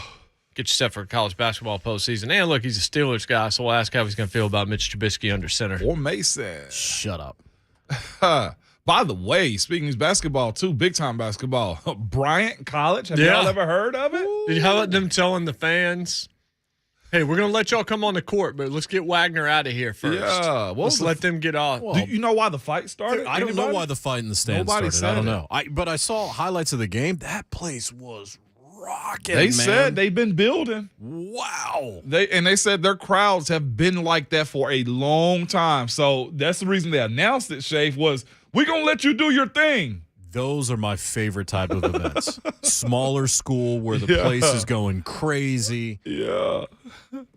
Jameer Nelson's son punched his son's ticket. I think, where does he go to? University of Delaware, I think. It's I think it's an Ivy League school. Yeah, good for him. It's kind of cool watching these guys now have kids that were Cinderella stories. Oh, we're going to see it with RJ here in about 8 years. Screw where that RJ's kid. doing stuff. Can't build him up too much, Shafe. Did you do your push-ups today is all I ask him. Gerald's on line one. Gerald, what's going What's on? up, Gerald? Yeah, Yep. man. For the draft, they don't need to draft a bunch of crazy players that are just going to come and play in the preseason and then get dropped off. They need to sign a receiver. Like I say, they're going to sign Chris Oliver for the slot. I would put him in slot. You mean put Olave? Rodgers in slot. Huh? You mean Chris Olave from Ohio State? Ohio State kid? Yeah. Okay. Top 10. Because to me, he's like Rodgers. He's quick. He's small. But he can also get downfield and make the big time plays. Mm-hmm. Because my thing is, we don't have Julio. We gotta replace that person. Yeah. I mean, that part's not wrong, but if you want Olave, then you're giving up other draft picks. He ain't going to be there at 26. Not at 26, bro. I'm with you. Like, you got to go find that type of guy. Do they need what does his offense need more? Do you need the kid from You need, like, Arkansas? Jahan Dotson. Jahan Like, Dotson? You need A kid from speed Penn guy. State that can get open across the middle. You need to replace Adam Humphries. What you thought Adam Humphries was going to be. I should say he never really was because he couldn't stay healthy. He couldn't stay healthy. But you need a guy across the slot that can help you out. You need Juju Smith. Oh, I agree with you. You know where I'm at. Every day. Mm-hmm. That's the move that needs to be made. Yep. You want like to talk that about a force multiplier like people say about Dupree? Mm-hmm. That's Juju for this offense. I agree. Yep. Wide receivers that are available for free agency so far, man. Allen Robinson, don't want to pay that ticket, right? No, that's going to be expensive. Will Fuller, No, it's way too hurt. Jamison Crowder. He's been hurt a good bit, but he's an option if other things fall through. Mm-hmm. T.Y., no. No, way too injury prone. Juju's 25. He's the guy. Like I said it from day one. I will continue to wave that flag. That's who John Robinson needs to go get. Mm-hmm. Period. Now, these next two guys, I'm going to say their names, and you're going to potentially like, ooh, yeah, but no. Emmanuel Sanders, I love E. He's old, though. E's about to be 35. Not saying that he still can't do it because he did well in Buffalo. A.J. Green. Definitely not to me. I mean, he had a good year last year, but you're just asking for it injury-wise. I'd rather have Sanders than Green right now. I wouldn't mind having Sanders for depth depending upon the price. For depth. Sure. He can play the slot. I think he's evolved I feel like into if that. you get him, you might be getting what you got with Eric Decker. Yeah. Okay. That's okay. Okay. Like I said, I'm not overly opposed to E because I know E's a very professional guy. Agreed. He will play a role. If you want him in a slot, he's done that. And he's the type of guy, like you're just mentioning, you want in the locker room. Yeah, you want him in the locker room too. He's got a Keelan Wesley Cole. Woodyard presence. He does have a Wesley Woodyard, which is a good thing. Yeah, oh, for sure. Keelan Cole, Sammy Watkins, Zach Pascal, Albert Wilson. I'm throwing these names. Rashard Higgins. I'm trying Cedric Wilson, Byron Pringle, Deshaun Jackson still out there. And I like Cedric Wilson. Christian Kirk. And Pringle's shown that he can play. Christian Kirk. Yeah, well, I mean, it didn't work when you got a receiver from Arizona last year.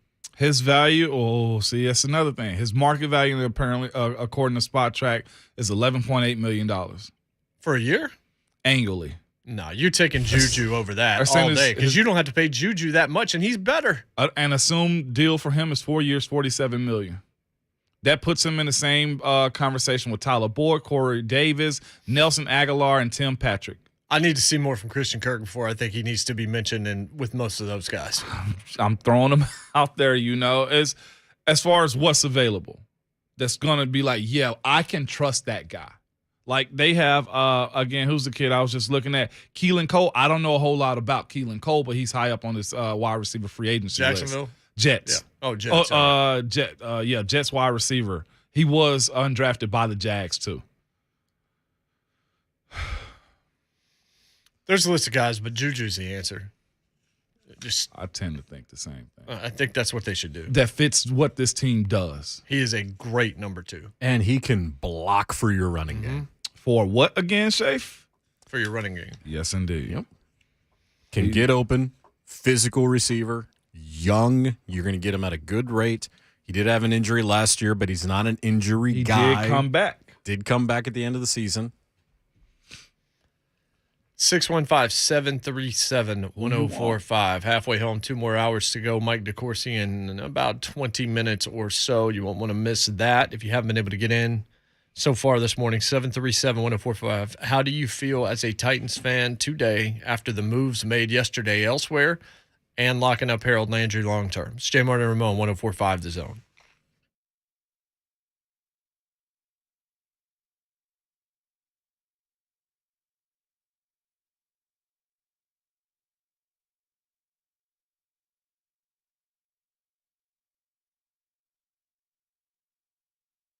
When the relief valve on your water heater fails, pouring gallons of water into your finished basement. Not a thought, not a feeling you want to have. Or an electrical shortage in your office causes extensive smoke and water damage. That musty odor indicates you might have a mold problem. We've all walked in houses and smelt that and be like, yep, they got an issue. Well, you need a lot more than just help cleaning up. And that's why ServPro is your one-stop shop when disaster strikes. Not only do they have the equipment and expertise to clean up damage from fire, water, or mold, but they also offer a variety of construction services ranging from drywall patching and document drying all the way to complete structure rebuilds. There's just one call you need to make to bring your home or business back as good as new and as soon as possible. No matter what happens, ServPro is always ready to help. Call ServPro and the official downtown Nashville operators at 800-SERVPRO to see how we can help you get back to like it never even happened. The number is 800-SERVPRO. Franchises are independently owned and operated.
8:01, good morning. I'm Jonathan Shea for the Tennessee Titans, and Harold Landry have agreed to terms on a multi-year contract, reportedly 5 years, $87.5 million. That includes $52.5 million guaranteed. The 25-year-old Landry coming off his best season with the Titans, a career-high 12 sacks. The Denver Broncos have agreed to send a significant package of players and draft picks to the Seattle Seahawks in exchange for Russell Wilson. Aaron Rodgers staying with the Green Bay Packers. According to Ian Rappaport of the NFL Network, they've agreed to terms on a 4-year deal that would make Rodgers the highest-paid player in history.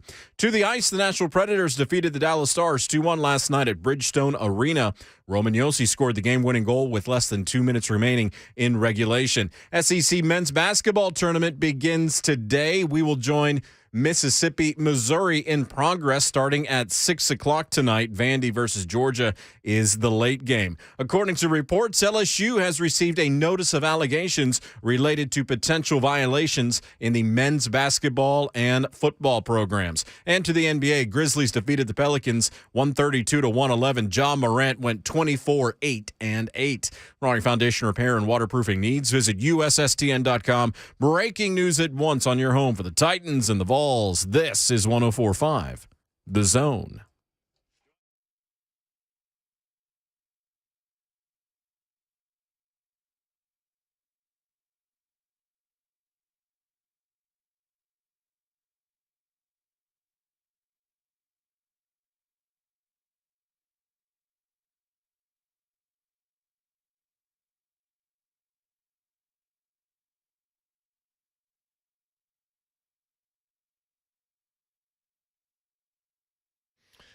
What's happening? Hour number 3, JMart and Ramon, 104.5 The Zone, my DeCourcy Sporting News. Next segment, 11-year NFL veteran involved for life, Ramon Foster right now, Jonathan Schaefer right now, Jason Martin right now. At Ramon Foster, at Schaefer on sports, at JMart Radio, at JMart and Ramon. Harold Landry, $87.5 million, $52.5 guaranteed. Man. Brinks truck. Russell Wilson to Denver. Aaron Rodgers staying home. He'll finish his career as a Packer. I mentioned this yesterday. I don't know the answer. I still need to look it up. So Aaron Rodgers is doing a deal that's supposed to be team-friendly in the short term, create more cap room for Green Bay to play with and all this, right? What if they all know? What if they all know behind closed doors Aaron Rodgers is playing 2 more years, not 4?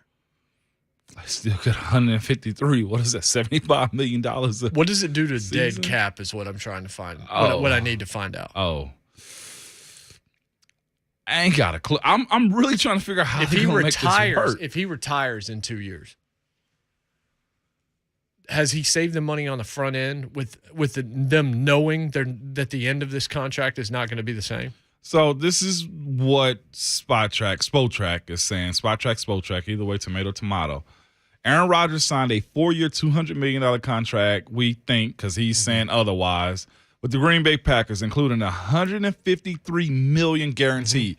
That's the part that's concerning, because that says, $51 million a year, basically. I think it's a 3-year deal. Now, that's guaranteed, but if he retired After two, I don't know the answer. I don't know to the this. breakdown of that. I'm just wondering, because I don't think there's anything about Aaron Rodgers that tells me he wants to play 4 more years in the NFL. If he wins a Super Bowl this year, for example, Okay. right? Or if he wins it next year, couldn't you see him walk away? I mean, he could, but I think he's out to prove a little bit more, too. You know what? With Aaron Rodgers, I have no idea. That's what I'm saying. Because I think so much of this is about power and control. So this is the other part. I really do. This is the other part of this deal, though. In 2022, this year, I think of the new contract, he will earn a base salary of I say just because it's quarterback money, $26.4 million and a workout bonus of $500,000 and an incentive bonus of $520,000 while carrying a cap hit of $46.6 million. So they've basically breaking this up into bonuses to where I don't think it's going to go up against the cap too, which is a Green Bay way of doing business too. They've always done it. It's one of the things I remember him being mad about. Why do I have to have incentive-based items in my contract? Thing with Aaron though too, he might not even go to these workouts. Like legitimately. I think that's the part of it too, where Aaron didn't show up all last year and gave up $500,000 too. So that goes back to the team also. So that might be part of what he's got going on with them. Incentivize certain stuff, do workout bonuses. I might not show up for those things because he don't want to be in Green Bay in the off season. It's already been rumors. I was listening to Ray Joe. I think they say News said him and Shailene was in Miami this weekend or this week. So he's doing everything. Are they back together? From what Babs said she saw yesterday. Back in him and Shailene. Did you see Tom Brady at NBA too? I mean, at this point, News or TMZ gonna find it. I have no idea. Me either. But the real truth is that he's fleecing the Packers right now because he has a house here, so he's going to play here. Who's your daddy? He's freaking Denzel and Remember the Titans. We're still talking about that, huh? Who's your daddy? We could. I got a house here too. Boclair mentioned a point earlier about nice the Titans. House. The Titans and he mentioned the Super Bowl Giants, the team that won to a dominant pass rush, right? But not like all world teams overall. I think there is a difference, and that's it. Eli was either not very good or he won you a Super Bowl and had his best games in the biggest moments. He did do that now. Tannehill's been the opposite. That's what had to change, and that's why he couldn't lose that game to Cincinnati. So we asked a question on Twitter. And this one is probably going to carry us to the end of the show, even though we're going to have DeCourcy on and all, but Rhett will be in, and we'll be able to talk about this. We asked 2 questions, actually. Fill in the blank. With Russell Wilson going to Denver, Ryan Tannehill is the blank best quarterback in the AFC. Ben Troop, our pal. Yeah, shout out to Ben. Replied, 8th. 8th best? In the AFC. Mahomes, Allen, Lamar, Joe Burrow, Justin Herbert, Russell Wilson, Derek Carr, all above him. He has Carson Wentz, Baker Mayfield below him. Okay. And then I guess he would have Trevor and Zach Wilson and there also. 8th best doesn't mean best team. Just we're speaking it means 8th best quarterback in the AFC. So I'm thinking the playoffs is only 7 teams. Mahomes, clearly better. Josh Allen, clearly better. Joe Burrow, clearly better. Justin Herbert, clearly better. Russell Wilson, clearly better. Derek Carr, I'm taking Derek Carr all day in that situation. Lamar, better. So 8th at best, because that would put him 8th right there. I got him above Carson. I've got him above Baker. I've got him above Trevor until we see more. And I've got him above Zach Wilson, Davis Mills. Mason Rudolph. Whoever, right. Whoever it is that's going to be out there, the same thing. This is in the AFC now. Facts. So we looked at the NFC there. If you have the 8th best quarterback in the AFC, what does that mean? It means you need a team full of dogs surrounding them. It means you've got to be perfect. Because I've used this I've described it this way. Going back to the Super Bowl year with Kansas City when they beat San Francisco. Patrick Mahomes creates a bigger margin for error for your team because he's able to come back. He's able to overcome things for you. You don't have to be perfect around him because he's a cheat code. Patrick Mahomes enables you to die in the video game a couple of times, but still finish that joint because it's up, down, left, right, BA, select, start. You got 30 lives when you got that guy. Yeah. That's it. It's how big a margin for error can you create for your football team because the difference between winning and losing in this league is so small. I saw one person mention, I don't think Russell Wilson makes a difference for Denver. You can go ahead and believe that. But the real difference between a great team and a Super Bowl team, or a good team and a great team, a great quarterback and an elite quarterback, good quarterback and an elite quarterback, is probably 5 plays. Everybody can make 80% of the plays. Yeah. Who's the one that's going to make the 2 or 3 other plays that will separate you from another great team? Yeah. That's the difference between a Hall of Famer and a starter. This is truth to that. Other part is look at the lines, the Vegas lines. You've mentioned this before too. Whenever I think Aaron Rodgers missed a game or a starting franchise quarterback, the line moves. The line 7 points. Line almost never moves for any other position. No other position. I have to see if there's been like a league MVP or something like that. It still might only move 2 or 3 points. But a starting quarterback, you're speaking about one person not doing much for a franchise, they go get them. I mean, we're talking about 7 points. That's a lot when we're talking about spreads on games, Jay. So, yeah, you make that move. And you look at Seattle and say you expect Denver's going to be better because Russ got a whole lot of tools to get better with. So those ones might be drafting at 25 and later. Really, what you gave up is the 9th pick and the 40th pick. And you kept your first rounder from last year, Surtain, who was, if it wasn't for Micah Parsons, probably the defensive rookie of the year. Mm-hmm. Do you think Surtain was a deal breaker for Russell Wilson? That Seattle inquired about Surtain and Denver said, nope. And we're not even moving on. It could have been. You had to have made it secure for Russ, though, too. You can't send him to a depleted team. So, yeah, I think that could have been a deal breaker.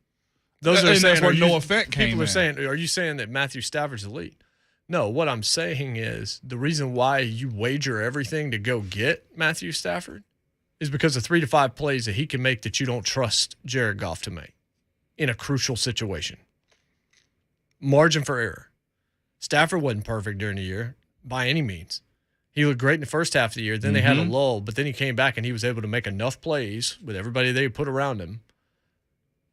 Jared Goff got you to a Super Bowl, but he couldn't even score a touchdown in that game. Matthew Stafford made a couple of plays, and he and Kupp won that game for them on top of Aaron Donald defensively. And Stafford even made up for the mistakes he made in the game because he had 2 interceptions. That's right. Yep, sure did. It's indeed right. Ken is on line 1. Ken, what's up? What's up, Ken? Hey, fellas. Thanks for taking the call. The one guy I hadn't heard y'all mention is Foreman. We picked him up in the middle of the year when Henry went down and everything. And we didn't really lose a step in the running game that much, and he was really exciting in the playoff game. Are we going to be able to keep him and as a good, solid number 2 running back, or are we going to have to lose him too? Good question. It's been brought up. We don't know what the market is yet, though. And it ain't even the market with it. It's almost like if we bring that up consistently, then the pushback is, well, Derek is the guy. Derek. But it seemed like this fan base, as of late, y'all correct me if I'm wrong, has been saying, I kind of like what we did with Deontay Foreman. If Deontay Foreman would have got 10 more reps in the divisional game, it's been a whole lot of ifs surrounding him while also still having Derek. So what are y'all saying right now is what I'm getting to. Are you losing a little bit of belief that you have to do it with him? Because that's the position of the running back in this league also. Most times teams can plug and play. We brought Foreman up earlier because why? You spoke about Saquon being on the block. You spoke about Christian McCaffrey being on the block. We also spoke about Alvin Kamara having to deal with his situation. There's other running backs in this league that are doing very similar things, and they're on trading blocks right now. Second contract guys or high first-round draft picks. Y'all don't sound like you believe in 22 as much as you used to because Deontay Foreman is in the backfield. And there are so many questions still surrounding the divisional game when it comes to, well, what if Deontay Foreman had run it more? Mm-hmm. The problem is those ifs don't mean anything. They don't. But, hey, y'all are asking the questions now. Yeah, you're asking a question. The thing is, who else watched Deontay Foreman from other franchises that think he could be a solution for them? I don't know the answer. I don't know if there's a market there or if what you saw doesn't impress the rest of the league. I have no idea what the market for Deontay Foreman is going to be. I find it hard to believe that the Titans wouldn't want to keep him, but I also don't want a carbon copy of the same guy. I still want a scat back. I still want somebody that can do something different. That I think is part and parcel of this also. Chuck in Clarksville. Chuck, what's up? Hey, guys. 2 things. On the draft, I like 3 wide receivers, the 2 Alabama knee-injured receivers, and the Burks kid from Arkansas, if they're there. And then if not, I like the Trey McBride tight end from Colorado. Mm-hmm. But I really want to make a play for Marcus Johnson coming back. I think he has a really good thing with Tannehill. They seem to be in sync.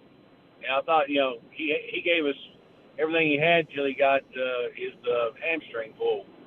So I'd like to see him come back, be that slot guy, and maybe get a juju if he can. Mm-hmm. Yeah, fair point.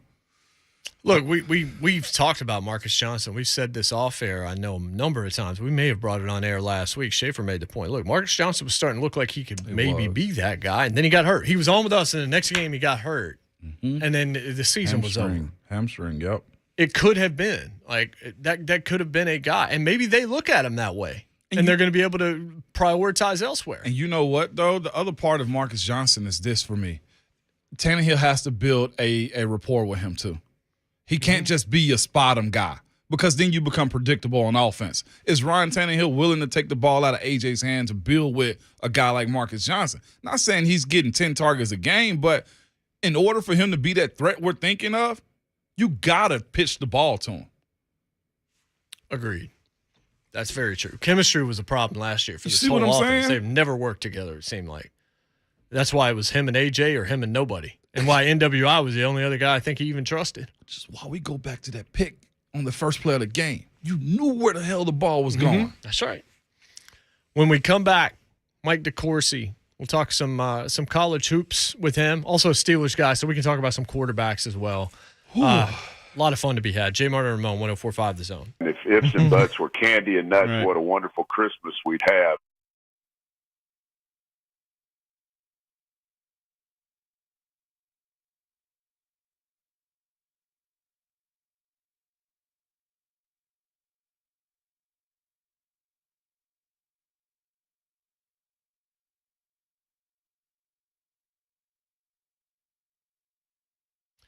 Hey, are you tired of not being allowed to just paint your living room the way you want? Are you looking for a situation where you can just have those pets?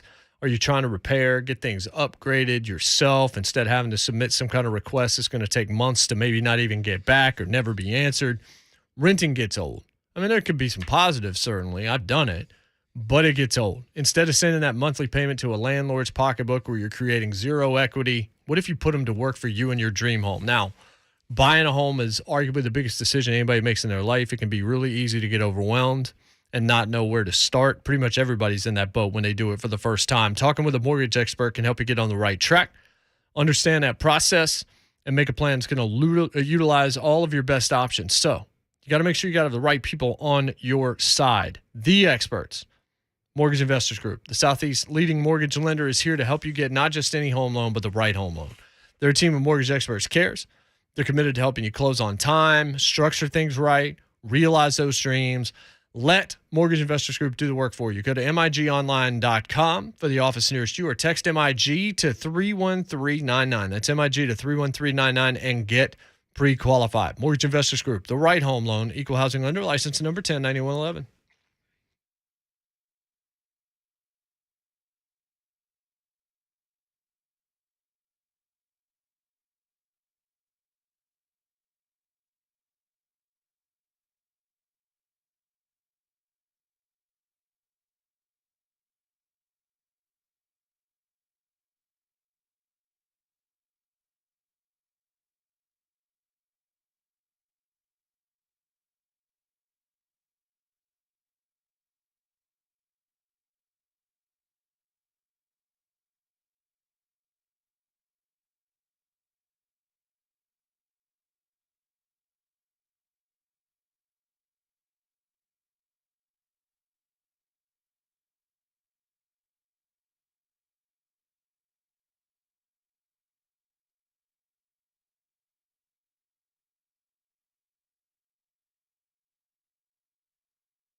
kind of an underrated record, hybrid theory from Lincoln Park.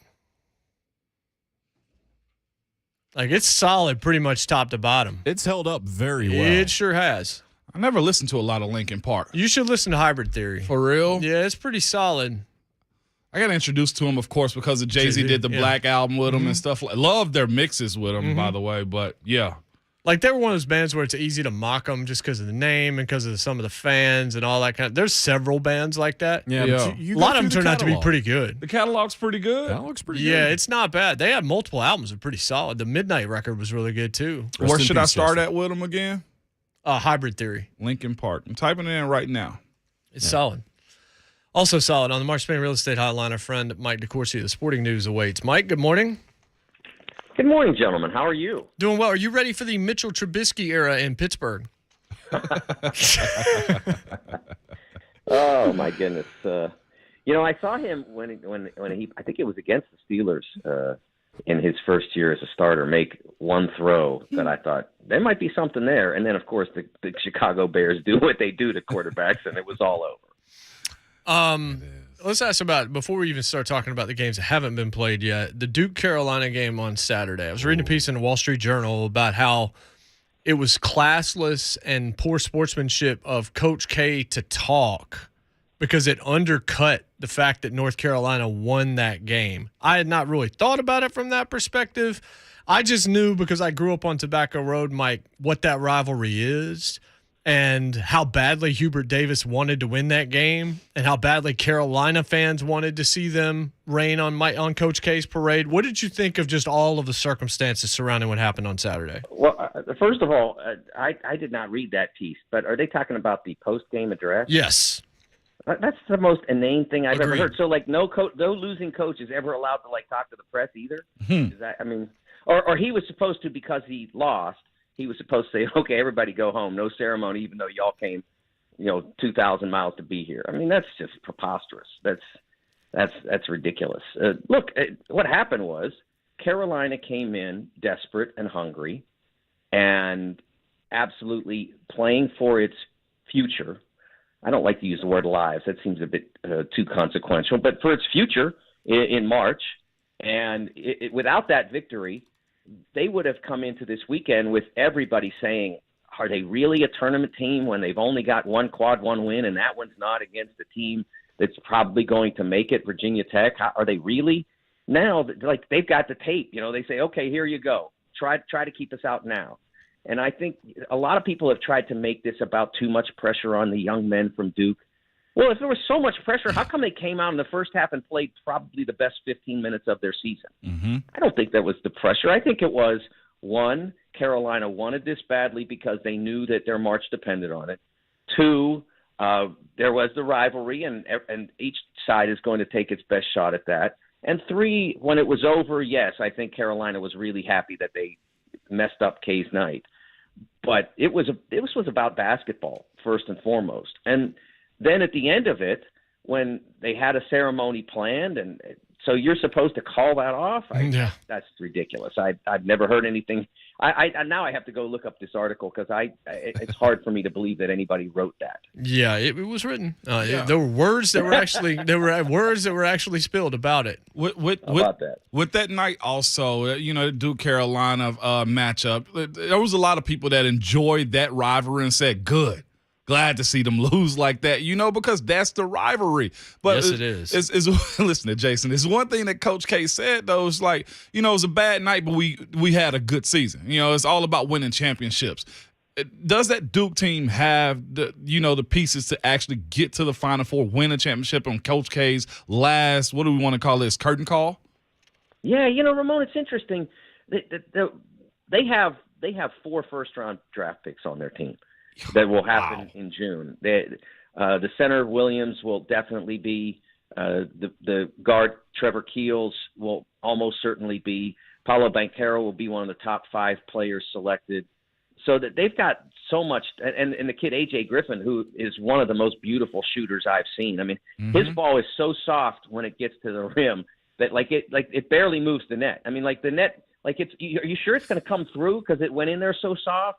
I mean, they have all of that, but they have the big miss at quarterback, so to speak. They don't have a great point guard. They've used at times Trevor Keels to play that position. At times they have run their offense through Wendell Moore, the veteran small forward who's really good and done a really good job with that. And at times they've put the ball in Jeremy Roach's hands, but they try to avoid that as much as possible. He's done an okay job as a fifth option for them, somebody that, they need to have five guys out there, and he's certainly a capable ball handler. He's just not a creative player. He doesn't make things happen when he's on the floor. And so all of that's problematic for them. But every single team, you can give me any team in the country, and I can give you the reason they're not going to win it. Yeah. And that's not usually true. Usually there are two or three teams that have everything, and then it's just a question of who has more or who has the best day. But that's not the case this year. Okay, let's segue over to the SEC tournament because that's about to start up real quick. Jay and I had a conversation, pretty much open it up and be like, there's a team that has a whole lot of everything you want in the SEC. Football, national championships with Georgia. So far, it's that team I want to ask you about before the SEC tournament opens up.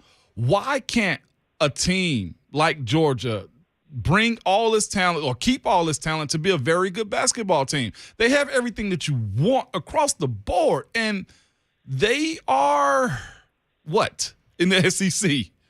Yeah, they had about as bad a year as you can have, no doubt.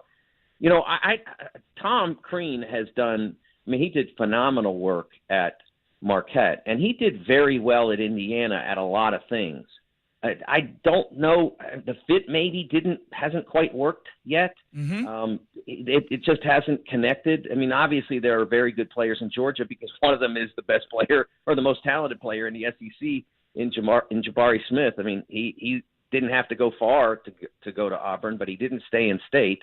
So there are very talented players in that state, and they got one of them in Edwards a couple of years ago, but I thought that was before the program was really ready to make a difference with him, and he didn't make them much better, and certainly it didn't hurt him to have gone there. He still was one of the first picks taken in the draft, and he's playing very well in the league now, but it didn't really move the needle for them. And I think that I'm a believer that unless you're Kentucky and John Calipari can go up and he's ready to take 4 or 5 of those guys, taking one when your program isn't already there doesn't do anything for you. Okay. It just shows that you can sign one great player. Wow. Washington did that with 2 guys a couple of years ago. I think it was 2019-20. They had 2 of those guys. They were okay to good with the 2 of them, and then their point guard went down, was out for the rest of the year, and they completely collapsed, and the program hasn't recovered. I don't take that guy unless I'm ready for him to to push me over the top, not for him to try to carry an unready roster up to respectability.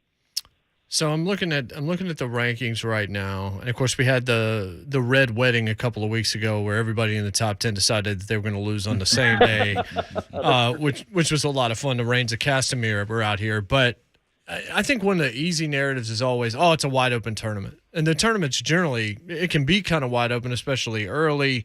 You don't have as many maybe major teams that you like and all, but is it overblown? How many teams do you legitimately think have a chance to cut down the nets? Oh, it's probably 8, maybe somewhere in that ballpark. But what's different about this year is finding the 8, the 8 or the 9 or whatever. You might find them in places you don't expect.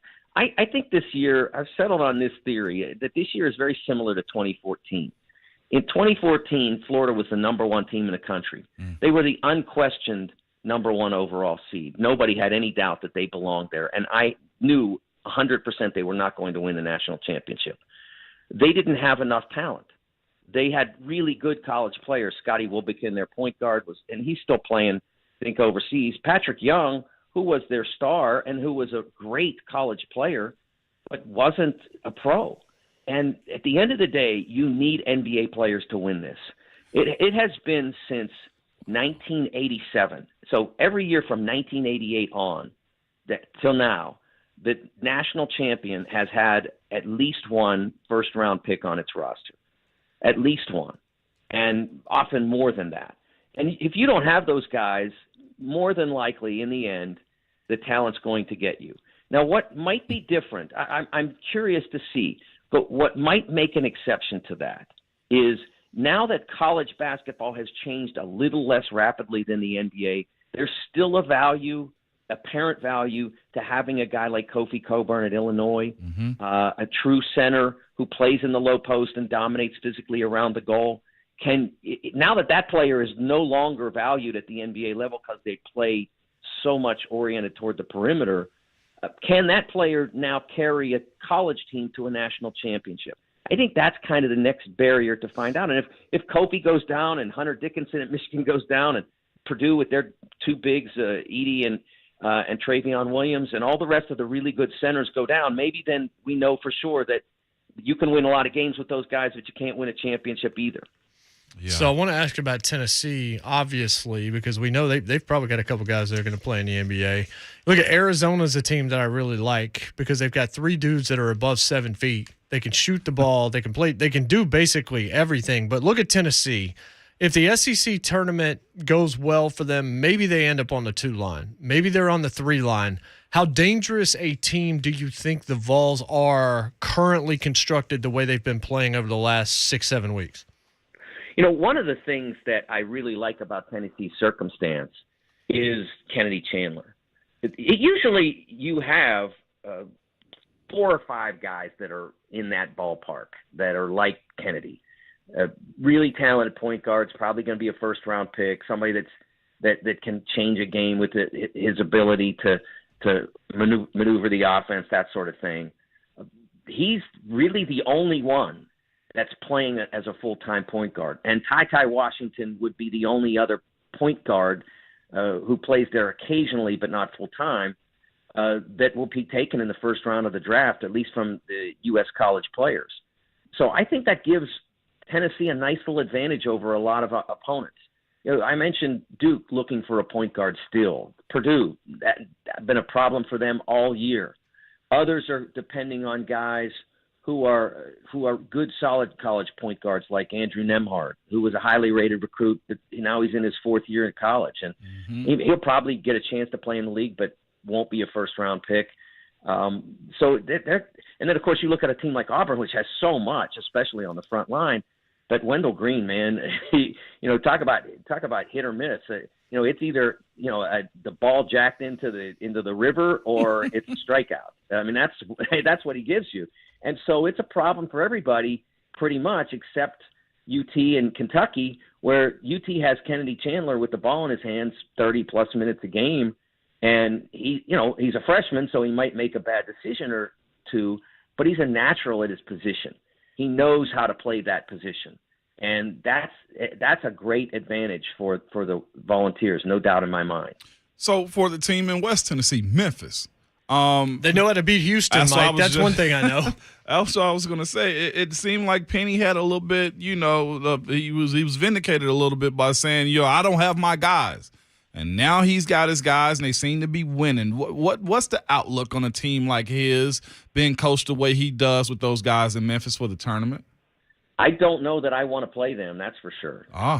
Because remember, they still have a lottery pick. They still have veteran guys like DeAndre Williams and Landers Nolly. Williams, who's a versatile forward and helps in a lot of ways. And Nolly, who one of the things that bothered me about the way Memphis played early was that they didn't seem to spend any time trying to get Nolly shots. And Nolly last year spent all his time getting shots whether he should or not. And everybody in the country knew that that's a guy who takes bad shots. And my feeling about him was that if he ever just restricts himself to taking great shots, the kind that a good offense builds, that he'd be one of the most lethal shooters in college basketball and show himself to be a real pro prospect. But like I said, those first 2 months, 2.5 months, whatever, they didn't work to get him shots at all. And I think there was frustration because of that on his part, on his family's part or whatever. Everybody's got supporters. I'm sure that they were frustrated with how that was going.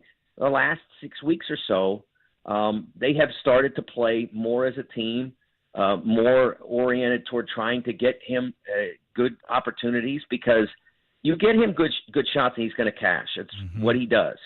He's got one of the best strokes in college basketball, and you're seeing that reflected on the floor. Penny was right about DeAndre being missing and what that meant to the Tigers.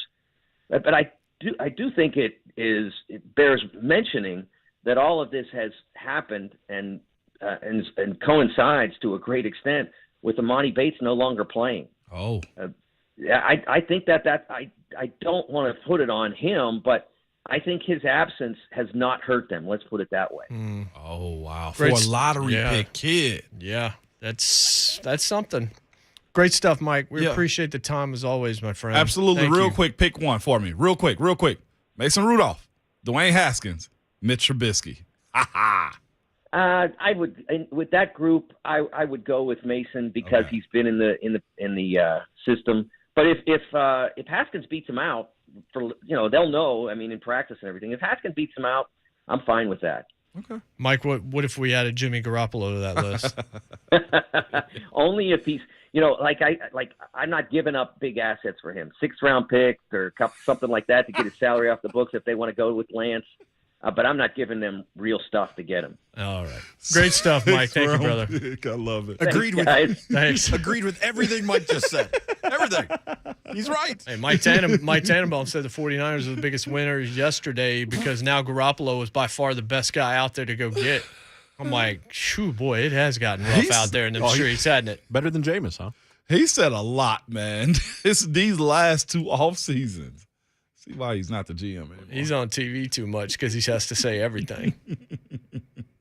All the things. We'll come back to you about a Titan that's going to be back for next season. A little bit of news made this morning. Plus birthdays. JMart and Ramon, 104.5 The Zone.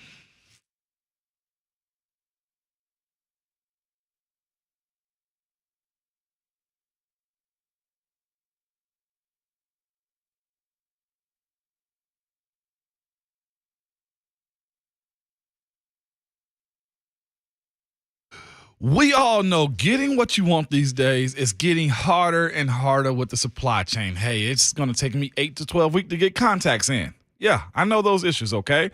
But luckily, getting the exact car you want is still an option because my friends at Two Rivers Ford will custom order any new Ford for you. That's right.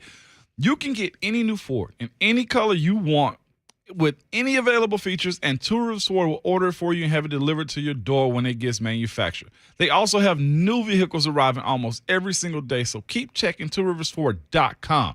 They have one of the largest selections in the state. Also, if you want someone at Two Rivers Ford to contact you to be on the lookout for a vehicle you want and alert you when it comes in, give them a shout and they'll make sure they give you a heads up. And this is the thing, the salespeople at Two Rivers Ford, they don't work on commission. So you never have to worry about them pressuring you. They are there to simply help you get through the process and make it as easy as possible for you. And I couldn't talk about Two Rivers Ford without reminding you that they are a local business and they've been right here in our community since 1983. And my friends, you know a business that's been around that long, locally owned for almost 40 years is going to treat their customers right. So for all things Ford, reach out to the most trusted Ford dealer around, my friends at Two Rivers Ford. Two Rivers Ford, powered by Ford and driven by people.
Welcome back, JMart and Ramon, 1045 The Zone. Tierre Tart will be back.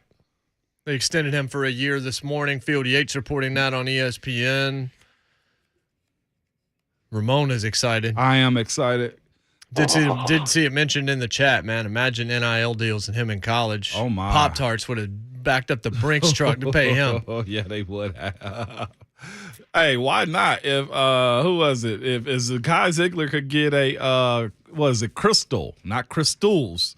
If he can get a crystal deal, you doggone right. We talked about that. We're gonna do that here in a few weeks. Words and phrases you've always gotten wrong. Yeah. The amount of people that say Kroger's. Oh yeah. Right. Going to Kroger's? Going to Kroger's. No, you're going to Kroger. You know another store? Unless you're going to multiple grocery stores. You know another one? The Sonics. I'm going to Sonics. I've never heard Sonics. I've heard Sonics. No. I haven't heard Sonics. I've heard Crystals. Sonics. Come on in, Rhett. You're here. Come on in. Yeah, Rhett's already here. I've heard people say Kroger's. Now I joke around. Jared Puffer with the Titans. He said this years ago on the Titans caravan, and I've carried it with me. Going to the K Roger. Yeah, K-Roger. I like the K Roger. I've never heard that. And I'm like, you know what? I like that. That's good. Another one. Which one is it? Is it McDonald's or McDonald's? Oh, it's McDonald's. McDonald's. Yeah, I've heard country people say McDonald's. McDonald's. They do, but it's McDonald's. It's McDonald's. Yes. What Like- about McDowell's? That's not real. They had real clothes. Okay. McDowell's coming to America. Yeah, you know coming that, to right? America. Oh yeah. Yeah, sure. I've heard the McDonald's, the further out in the country. It's not like you haven't heard it. I'm saying properly it's McDonald's. I think one that I always used to get properly right is is which? Reese's or Reese's. It's Reese's. Reese's. I always said, my mom always said Reese's, so I said Reese's growing up. Huh. Got called in the carpet on that a few years ago. Yeah, it's not. It's Reese's. It's Reese's. Reese's. It's not Reese. It's Reese's. Reese's. Yeah. So what's the correct McDonald's or McDonald's? Which one? It's McDonald's. McDonald's. Yeah. Okay. Old McDonald had a farm. Huh. Old McDonald's. And there's no A Not in it. old McDonald. McDonald's. Although, if you think I about know it, I've said it's Dave McDonald's. McGinnis, but we call him Mac. So, I mean, it's the same. Fair same point. thing with the McGinnis. McDonald's. I've never heard Sonics before. Funky Cheeseman says it's Going to definitely the said. I've never heard that one before. Sonics is definitely said. You're going to Seattle? Huh? You're going to Seattle? Yeah. What's in Seattle? Play for the Sonics. Hey, Supersonics. Hey now. You can't eat at Sonics. You can Kemp, play for the Sonics. Gary Payton, the glove. Detlef Schrempf. Detlef Shrimp. That's right. I think that could be coming back in the next 4 or 5 years. Yeah, I think it could too. Coming back right now, a little bit of birthday action. Who we got? Come on, Rhett. It's you and me today. Okay. All right, here we go. Emmanuel Lewis is 51. Emmanuel Lewis, the little guy, Okay. played in. Expound, please. You got to know who he was. I can't just give it to you based on that. Emmanuel Lewis. He was in the old show. This ties into, for me, Calvin Ridley, because his television Karras. father was Alex Karras. banned for a year for gambling with yes Look at with you Paul bringing it Hornick back in 1963. God, dog it, what's the name of his show? It ain't Mama's Family. That's for sure. I'm gonna give you a hint. What's a spider? Weave. Spider with Charlotte's Web. Yeah. And? Web. Webster. Hey. Webster. There we go. Hey, little Got Webster. your little. But because you got help, there'll be no right there. points. No. I'm just kidding. I'll give you a half point. I gave him the little Because guy. You don't give points, first of all. It's not your game. It's my game, damn it. Cut his mic. You gave him the little guy. Now I wait did. a minute. Now come on now. Now I can't say the M word. That's Well, no. improper now. McDonald's? But that's not what. But that's not what he.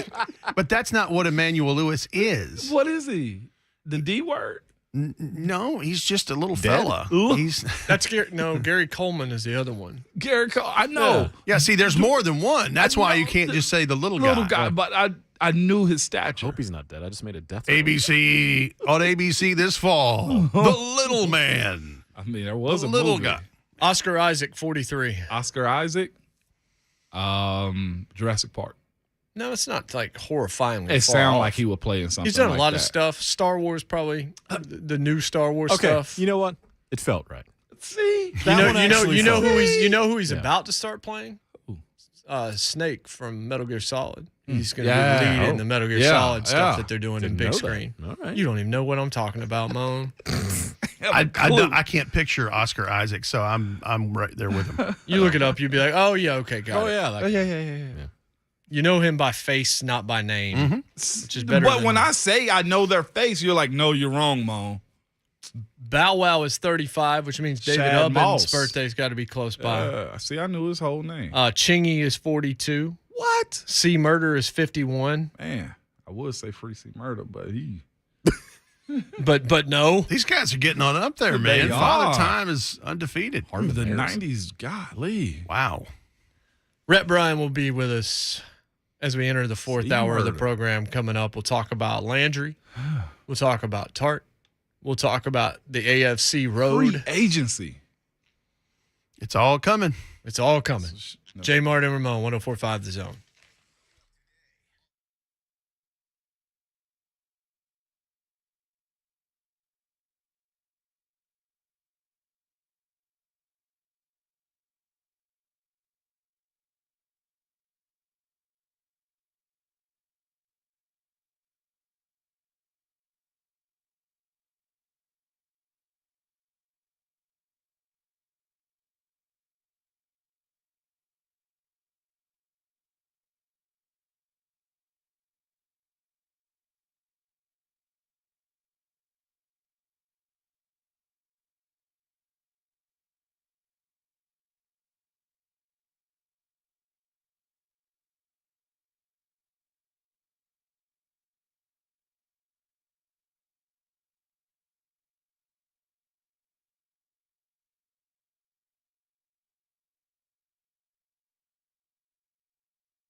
9:02, good morning. I'm Jonathan Shea for the Tennessee Titans, and Harold Landry has secured a deal on a multi-year contract, 5 years, $87.5 million reportedly. That includes $52.5 million guaranteed. The 25-year-old Landry coming off his best season with the Titans, a career-high 12 sacks. News that broke within the past hour, the Titans have signed defensive tackle Tier Tart to a one-year extension through 2022. Started 10 games this past year, was said to be an exclusive rights free agent. Denver Broncos have agreed to send a significant package of players and draft picks to the Seattle Seahawks in exchange for Russell Wilson. Aaron Rodgers staying put in Green Bay, according to Ian Rappaport of the NFL Network. They've agreed to terms on a 4-year deal that would make Rodgers the highest-paid player in history. Nashville Predators defeated the Dallas Stars 2-1 last night at Bridgestone Arena. Roman Josi scored the game-winning goal with less than 2 minutes remaining. SEC men's basketball tournament begins tonight with 2 games. You can hear all of the tournament at 1045thezone.com and also the app. We will join here on 104.5 FM, Mississippi and Missouri in progress starting at 6 o'clock. Vandy takes on Georgia as the late game. And according to reports, LSU has received a notice of allegations related to potential violations in the men's basketball and football programs. NBA Grizzlies defeated the Pelicans 132-111. John Morant went 24-8-8. For all your foundation repair and waterproofing needs, visit USSTN.com. Breaking news at once on your home for the Titans and Vols. This is 104.5 The Zone.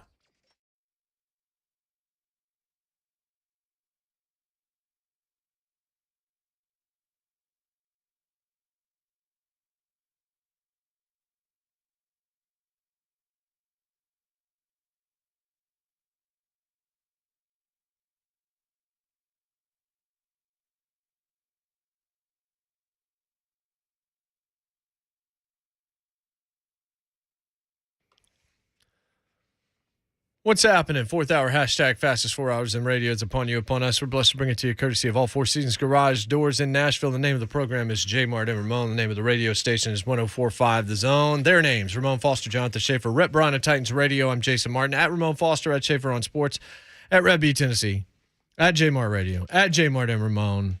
You can follow the station at 104.5 The Zone, and you can be a part of the Spring Golf Classic coming up Monday, April the 25th. Old Natchez Country Club, one of Middle Tennessee's most prestigious private courses. It's going to be a day accompanied with food, cocktails, prizes. You got 2 flights to choose from, 8 a.m., 1 p.m. Hit the links with us coming up Monday, April 25th. Early bird tickets on sale now through Sunday. So this is when you want to do it. You can save over $100 if you get it done right now. Purchase an early bird foursome today at 1045thezone.com. You might want to do that early flight because me being one half of the Titans radio draft duo, the other being the great Coach Dave McGinnis. Hey, now. We're going to be giving out the awards and the raffle prizes at the end of flight 1 that day. And Ramon Foster will send you off that morning. So that's going to be epic. There we go. It's going to be epic. Promise you. You know, every time y'all say flight 2, I think of brews, bourbon. Well, yeah, that's right. It's like, out. Hey, we have a flight sampler. Yeah. Try our new pale ale and our new IPA and all that good stuff. That's what came to mind when you mentioned flights. And you know what? Maybe there'll be something at the golf course. Hey now. Okay. Some Titans news, a couple of pieces. Tier Tart's coming back, we said. This from Mike Garafolo of the NFL Network 6 minutes ago. After signing pass rusher Harold Landry to a 5-year deal, the Titans not tendering restricted free agent Derek Roberson. So there's that. Not a huge surprise there because Derek has had some injury concerns. And Derek's a nice guy. I really like Derek. But he in the last couple of seasons has kind of been the opposite of Harold Landry, and that's the availability part of this. Guys, Harold Landry, I'm glad that they extended him because after they didn't tag him yesterday, Titans Nation went crazy and said, oh, gosh, we're going to lose him. It's like, no, just keep the powder dry. Hang on. But you look at Harold Landry, 3,572 snaps. He's played 82.5% in his career, and that is considering – in his rookie year, 40% of those snaps were on special teams. When you take that out of it, he's played over 90% of the snaps. Availability. I mean, that's huge. And production is coming with that now that you have Bud Dupree. And that's the great thing about this is, man, Bud Dupree will be a year removed from that ACL. And you got Big Jeff and Tierre Tart now in the rotation and Danico Autry. But Harold Landry, 165 quarterback pressures since 2019. That is 8th in the NFL per PFF. The names ahead of him, the names you would expect: Myles Garrett, Cam Jordan, Max Crosby, Joey Boa, TJ Watt, Shaq Barrett. Still great company, Rhett. Oh, it's fantastic company.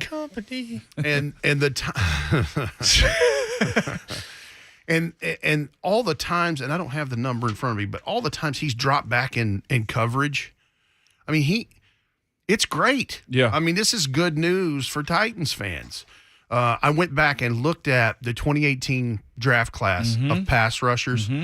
It's amazing. He's clearly the head of that class. This is a piece from PFF the day before the 2018 draft. They had Harold Landry number 1. He was second round pick 41. The next one was Bradley Chubb of your Broncos. That was the 5th overall pick. Now, Bradley Chubb had an ACL, so he's missed some time. Yep. He's been good. But, I mean, Harold Landry has 31 career sacks, 4.5 more in the postseason. In addition to all these other stats we're throwing out there. Marcus Davenport was the third one. That was the night that everybody got surprised when the New Orleans Saints traded up 14 spots to go get him out of Texas San Antonio. For who again? Marcus Davenport. Yeah. From San Antonio. Obo Oronquo out of Oklahoma was round 5, pick 160. Kamoko Toure of the Colts, round 2, pick 52. Duke Ejiofor was a 6th round pick. Hercules Mataafa, which he was undrafted. I don't even know if he's still in the league. What a name. Arden Key from LSU, who's bounced between a couple of teams. Here's one I forgot, per Coach Mack, and he reminded me of this. In round 2, pick 46, right after Harold Landry was taken by the Titans, Kansas City took from Ole Miss Breeland Speaks. Breeland Speaks, I don't even know if he's in the league anymore. Does he still speak? That's a great question. Tyquan Lewis from Ohio State. He was a 2nd-round pick after Landry. Sam Hubbard, we know, with the Bengals, who stayed with the Bengals in round 3, pick 77. Just kind of going through here. Josh Sweat from Florida State was a big one. He was a 4th-round pick. Probably one of the best ones in this group, not named Harold Landry, Uchenna Nwosu, who's with the Chargers. And he was a 2nd-round pick 48. Lorenzo Carter from Georgia. Ola Adani is in this list, who was UDFA with your guys. But by the way, Breeland Speaks, like you said, round 2, 46 pick. Did 2 years with Kansas City. He's been practice squad with Vegas, Dallas, New York, Dallas again, and Buffalo. He's got 1.5 career sacks. He's been mute for years. 1.5 career sacks, and he was taken 5 picks after Harold Landry. Shafe? Nothing? That is a demerit. Okay. But I'm looking at these numbers, and I'm like, Bradley Chubb and Marcus Davenport are like the closest guys just in number of quarterback sacks, which is what everybody looks at. Yeah, for sure.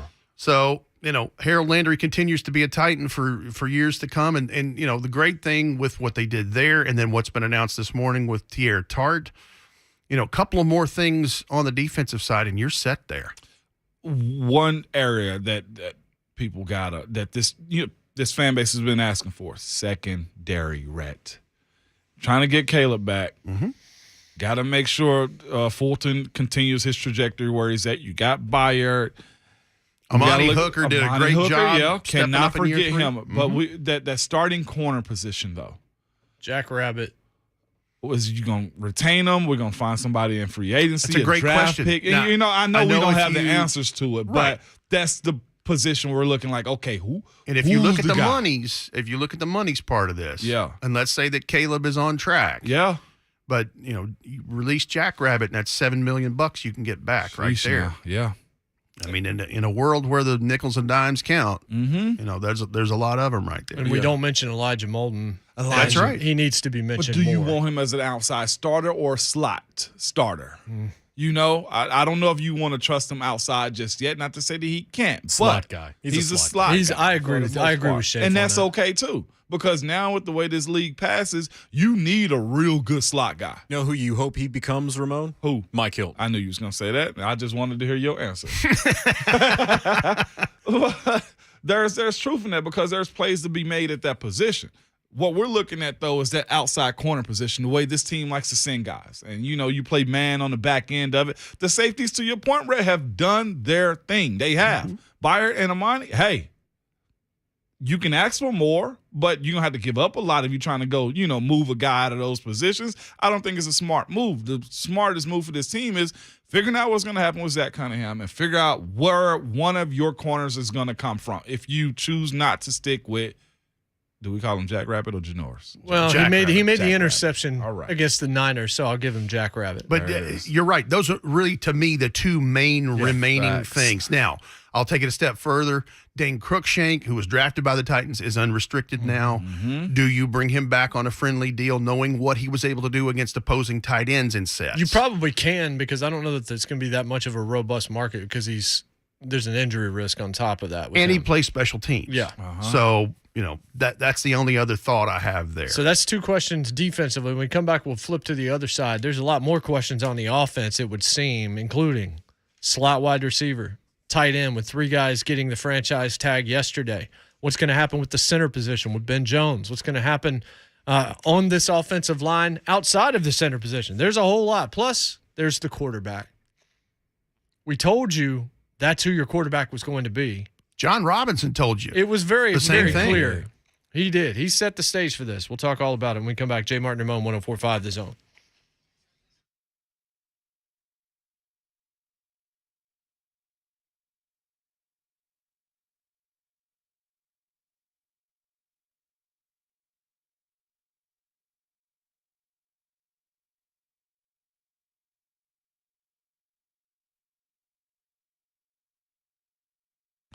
Imagine if the first way we did things was the only way, and it just stayed that way for what felt like forever. That's what happens when it comes to selling your home, though. You list it, and you have to keep it show ready because you never know if somebody want to come by for a quick look. Or you have dozens of people marching through your home that may or may not be serious about buying. And this goes on and on until the right buyer comes along. Well, that's all changed thanks to Open Door. And it's Ramon Foster. And I want to tell you what I did. I did go to opendoor.com and put in my address and home info. And I got an offer back in no time. Open Door takes a look at your house along with recent sales in your neighborhood to come up with a very competitive offer, a real offer. And there's no listings, no strangers, and no stress. And again, a real competitive offer in minutes. Just go to opendoor.com/WGFX and get your free offer. Open Door is a new way to sell without all the hassles of a traditional home selling. You'll know how much you'll get, and you can close when you are ready. And you can do everything online. Go to opendoor.com/WGFX and get your free offer today. Again, that's opendoor.com/WGFX. And offer eligibility varies. And Open Door is represented by Open Door Brokerage, Inc. License 02061130 in California. Open Door Brokerage, LLC in its other markets.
Hey, it's my favorite Ozzy song.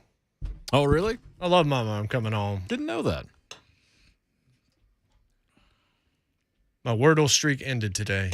I didn't know I'd ever get beat. I'd never not gotten it until this morning. It's all right. We got Russell Wilson yesterday. Thoughts, tots, and pairs. Heel turn. Super heel. I did not know I was ever going to miss. That's what happens when New York Times buys it and ruins it. You look like the dude from, I love it. You Of fail course and you he- deflect. That's fantastic. Jay really looked like the dudes from what's the baseball movie with Charlie Sheen in it? Major League? Major Leagues. You like the dudes and the Indians fans. We can't say the Indians anymore. Guardians. Yeah. Now, I'll say what my wife said when she first saw this jacket. You look like the super fans from Saturday Night Live. Bears. Oh, the Bears. The Bears. Yeah! Polish sausage. Yeah. The Bears. I had my 8th heart attack. Let's get it right. I just had my 8th heart attack. Polish sausage. What I'm looking for Bears. right there. But this jacket. Bulls. But Abby, I'm going to continue to wear this jacket. Or like Eddie Murphy from Coming to America when they first got to New York. Yeah. It's a sweet jacket. It Dead really guy, is. dead guy in the Bulls versus whoever in the NBA. Done with Go. you, Wordle. New York blame Times, you Wordle. bougie crap. Look at you. I lost this time. I'm taking my Wordle and going home. Thanks, Wordle. New York Times. Thanks, New York Times, I got your Wordle hanging low. I'm Scott Graham. Thanks, New York Times. You ruined Wordle.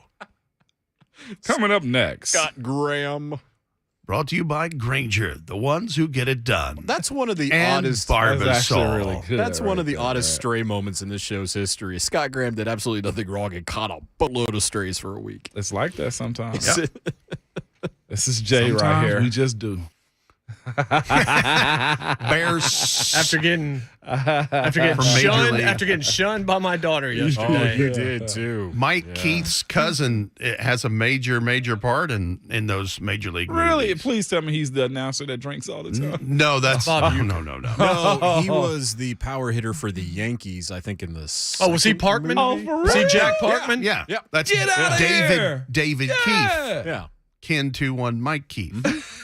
I can't stop laughing. Bears. I got sunglasses in the car. Dicka. Bears. That's so good. Hey, that's so Bears 75, Patriots -6. Bears. Great old scheme. That's usually the weather up there and in Cleveland. So But it was always it's like Dedka versus a hurricane. Who wins? Decca. I love it. That was pop culture. That was a Yeah, it huge was. skit 100%. back then. Yep. Yes, indeed. That's one of those man. reoccurring skits on SNL that you look forward to. Yeah, it was one they actually got right. The Jeopardy Yeah. ones get me now. Yeah, Celebrity I Jeopardy's love those. the best recurring skit ever. Trebek. Or Sean Connery. Yeah. Alex Trebek. Your mother. I'll take anal bum cover for $500. That's an album cover. Give me the rapist for 1,000. That's therapist. What? Did I miss that one? Let's go with words, colors that end in "erple." Look up the one where it's the pen is mightier. Yeah.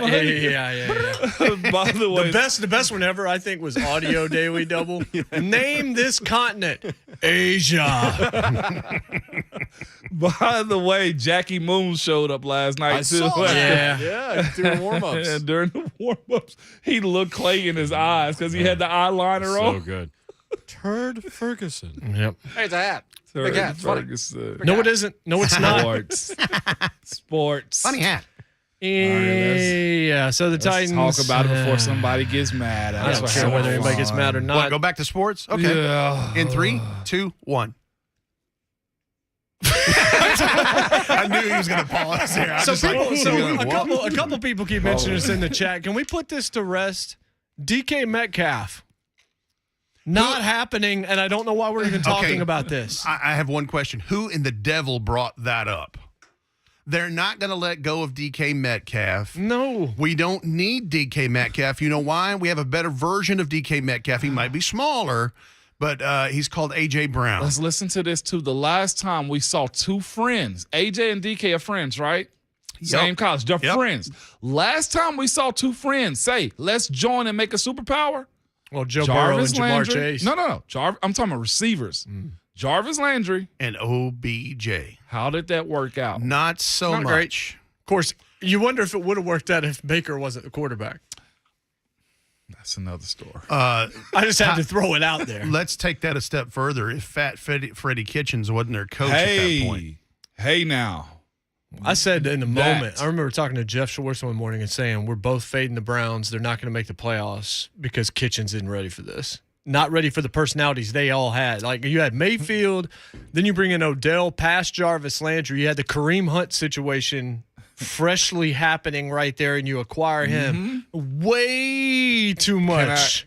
It's the reason they tagged David Njoku. Yeah, right. After paying Austin Hooper. Yeah. Can I be honest about the Freddie Kitchen thing, too? Go for it. We go inside the meeting room real quick. With all that talent that Cleveland has had, that's why I mocked them so much, too, a little bit. With all that talent that they had, all of that talent, and y'all know that was a boatload of talent in Cleveland. When they hired Freddie Kitchens, we as a unit were just like, woo!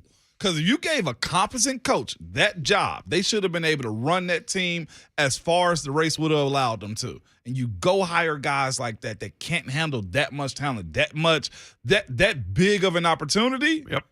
I'm going to be real, Rhett. We laughed. Because I was like, sure. Division is ours. Let's go. Because having Chubb and Kareem and Odell and Jarvis and that defense, I was like, geez, they got a hell of a team. Yeah. They have Freddie Kitchens. And you're like, okay, never mind. It's just like they don't have a guy that knows how to manage those personalities and really who just didn't deserve that job. They got Michael Scott to run the offense. Yeah, Cousin Paxton on line one. Pax, go ahead. What's up, P? Hey, we talking DK Metcalf? Did I hear correctly? We talking season of lives right now? Yes. Are we talking about DK confirmed to the Titans, man? That's what I think I'm hearing, guys. He got a house here. He got a condo downtown. Yeah, he lives in the Gulch. He lives in the Gulch. I heard he's roommates with A.J. Brown. Let's go. They're already rooming together. They're already going on the playbook. They're buying a farm in Leaper's Fork. Hey, but honestly, though, man, I look at it like this. DK, we already seen DK and A.J. Brown as teammates, man, at Ole Miss, and how many national championships did they win? Yeah. And I know that's different. I get it. It's college. Yep. But they did play together. Now, if the Titans somehow and J-Rod was somehow to figure out a way to get DK Metcalf off the Seattle Seahawks roster without, giving up our souls, would I want DK as a Titan? Absolutely. Who the hell wouldn't want him? Right. He's going to make your roster, better just by being on the roster. So, hey, I'm advocate for it. A.J. Brown, go work your magic. Go get him here. DK to the Titans. Y'all heard it first here on 104.5 The Zone, baby. If it happens, Pax, we're saving it. Because Stone Cold said so. So are we playing the I Saw DK at game tomorrow? I saw DK at Pancake Pantry. Signed, Scott Graham. Hitting all the staples in Nashville. Oh, yeah. All of the staples. I saw him Absolutely. eating hot chicken at Prince's. I am not coming tomorrow. Brett, I saw him on Broadway at Boot Bar. He was in line at Hattie B's. Signed, Alex is on YouTube. Bro, I brought that up 30 minutes ago. I know, Alex. It ain't happening, Alex. No. I'm sorry. It has the likelihood of Aaron Rodgers. Michael Burgett makes a good point. He likes the Seahawks. He pulls for the Titans too, but he's been a Seahawks guy forever. Yeah. He says, look, they're much more likely to get Tyler Lockett than DK because Seahawks are actually going to release Tyler Lockett. There it is. Facts. And also as a fact, too, you got two wide receivers come out in the same year, both second-round picks, that they're going to be paid at the same time. Come on now. We got to talk about roster balance when we start talking about hopes and dreams. That's not a dream you want to live in. Now, you just brought an excellent point to a segue here about we were talking all last segment about Harold Landry re-signing with the Titans. Yes. And I've been saying to you guys privately, I'm like, whatever they do with Harold Landry is going to determine what the game plan is going forward. Yes, sir. So you teased it, Jason. how does it look on the offensive side? Well, you still have Ryan Tannehill under contract. You still have Derrick Henry, and I think what you said earlier this morning right here on the show, Ramon, is true. Now that this is what it is, I think that Taylor Lewan is probably still your left tackle. Yes, sir. I think that doesn't mean there's going to be changes on this offensive line.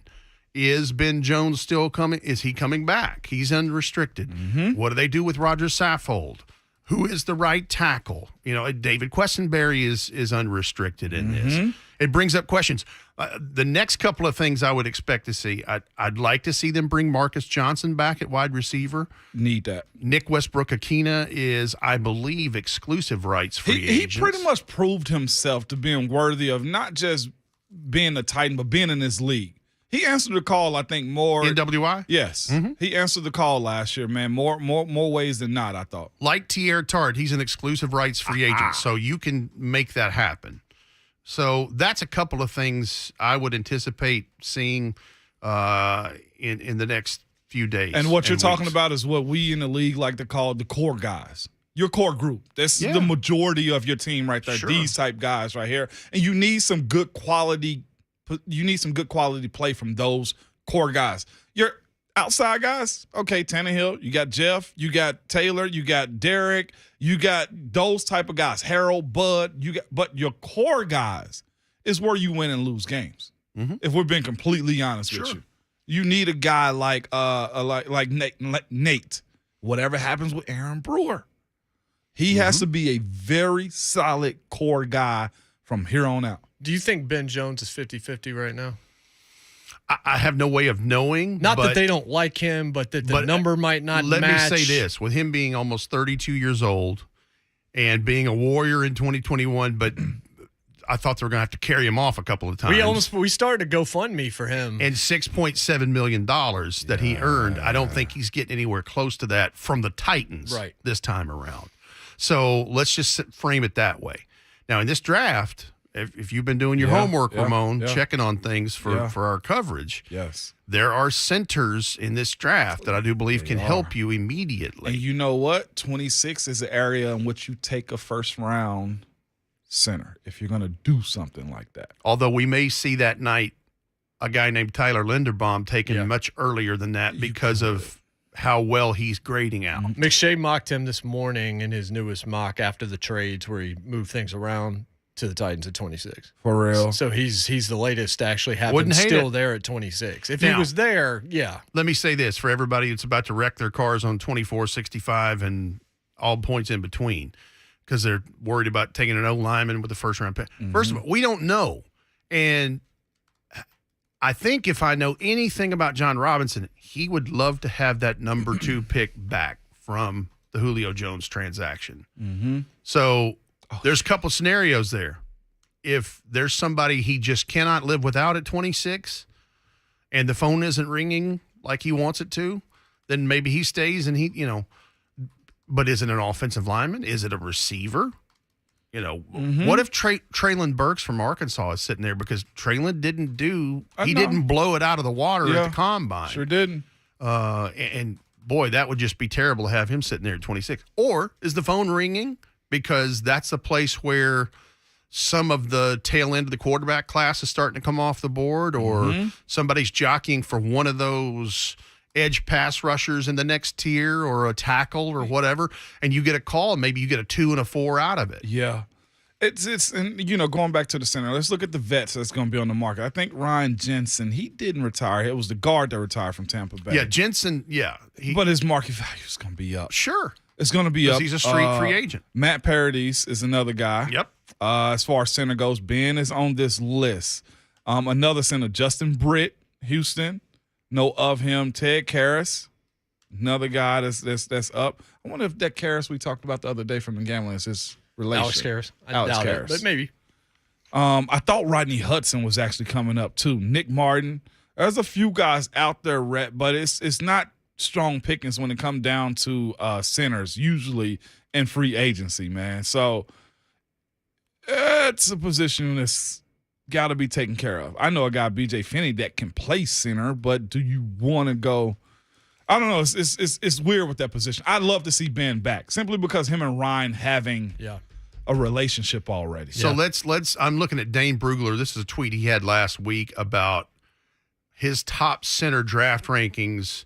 The top 4 all project as NFL starters, and the next 4 can be valuable backups and have starting upside. Tyler Linderbaum from Iowa, Dylan Parham from Memphis. He had at number 2. Luke Fortner at 3. Cole Strange from Chattanooga at 4. Donovan West. Cam Jurgens is a guy from Nebraska who really improved his stock at the Combine.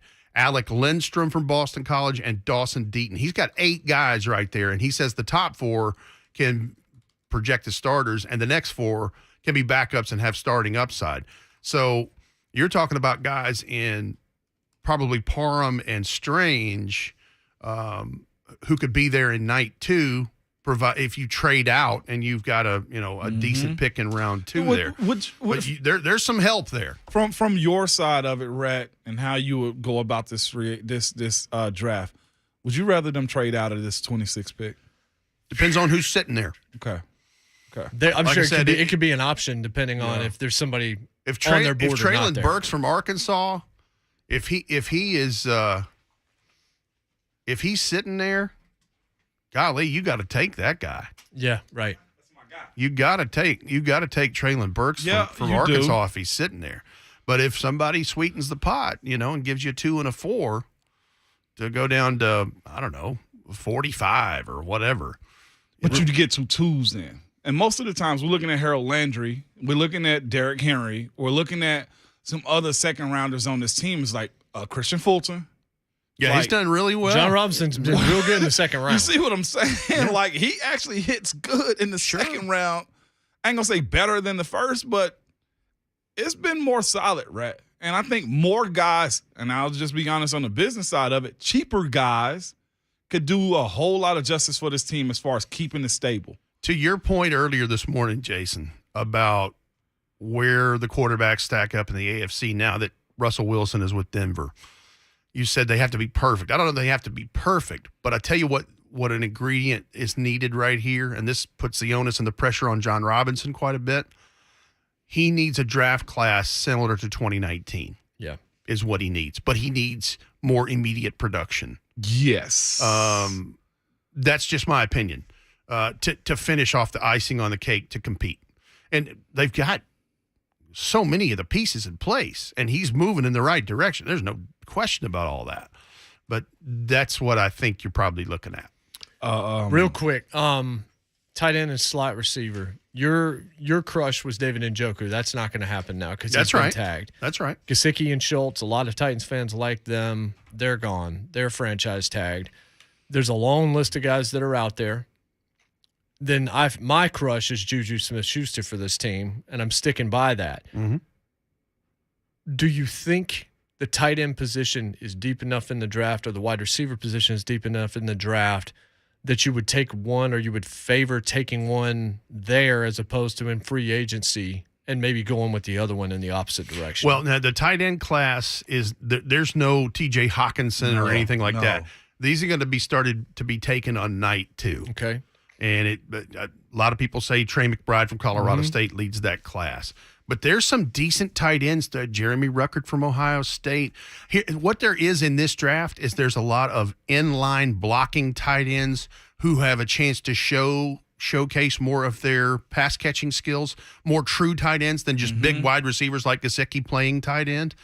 And so that really more fits in line with what the Titans are looking for because of, the zone run schemes and things that they do with Derek and everybody. The willing and dealing of this offseason, real quick, Rhett, though, is this. We had somebody bring up, why don't you, go get Cole Beasley from Buffalo? Makes sense, slot guy. But do you want to still – the issue is going to get him – you got to trade away picks. And I don't know if John Robinson still want to do that unless you're giving away 5s and 6s for a guy like Cole Beasley. What if you just draft Valus Jones and you got a receiver and a slot guy right and there? And a returner. That's right. It's going to be fun. Next week, Rhett, you'll be in for a couple of days with me. Yes, right I before will. Free agency and hits. Boy, will it be fun. Yeah, it's going to be wild. The day of and the day after. So, yeah. Always good, Rhett. We appreciate you. Absolutely. Good to be here, boys. We come back. We come back and get the midweek motivation going. Need Ink will it. join us. Some Titans fans really need it today. Others, they're good. Harold Landry, that might have been a little bit of motivation for you last night. Tierra Tart today. Yep. As well. Keeping him along for the ride for one more year as well. We'll be right back to finish up the program. JMart and Ramon, 104.5 The Zone. Tighten up.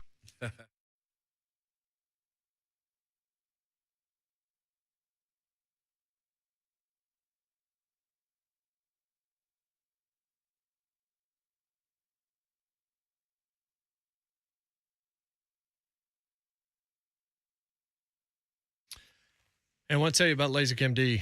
I keep telling you this because it was really cool. Last Thursday, I was in the office with a follow-up appointment, and one of our listeners was hanging out in the building about to get his own or her own, because I don't know exactly who it was, but whoever it was right next door getting a free consultation from LASIK MD. That's how I decided to do it. When I found out I was a good candidate for it, even though I had to have a bit of a different procedure, a little bit more of an advanced procedure, listening to them go through the procedure, answering all my questions, making me feel completely safe was all I needed to know. LASIK's never been more affordable than it is right now, but you still got to be with somebody that you absolutely believe in. And with me, that's Dr. Jason Greenberg and Dr. Natalie Wynn and everybody over at LASIK MD. So I want you to go and get yourself a free consultation. All you have to do to get set up is go online to LASIKMD.com. And when you go in, you can tell them, of course, you heard it from me. But the idea of just not having to deal with glasses and contacts never worked for me because of condition on my left eye. Glasses, I had worn them since second grade, and I was just done, at least for a while. I wanted to try and move on from that if I could, especially having to wear the masks for a little while over the last few years in public places and always having fog across every field of vision that I had in a grocery store or whatever for months. That was enough for me to finally say enough is enough. Also, it's cool to be able to see you in the pool. That's a positive. Never seen a blind in the shower, blind in the pool. There's a lot of reasons to do this. You might think it's out of your price range, but again, never been more affordable. Free consultation gets it all started at LASIKMD.com. Again, LASIKMD.com.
1045 Zone Spring Golf Classic, Monday, April 25th. Old Natchez Country Club. 2 flights you can choose from.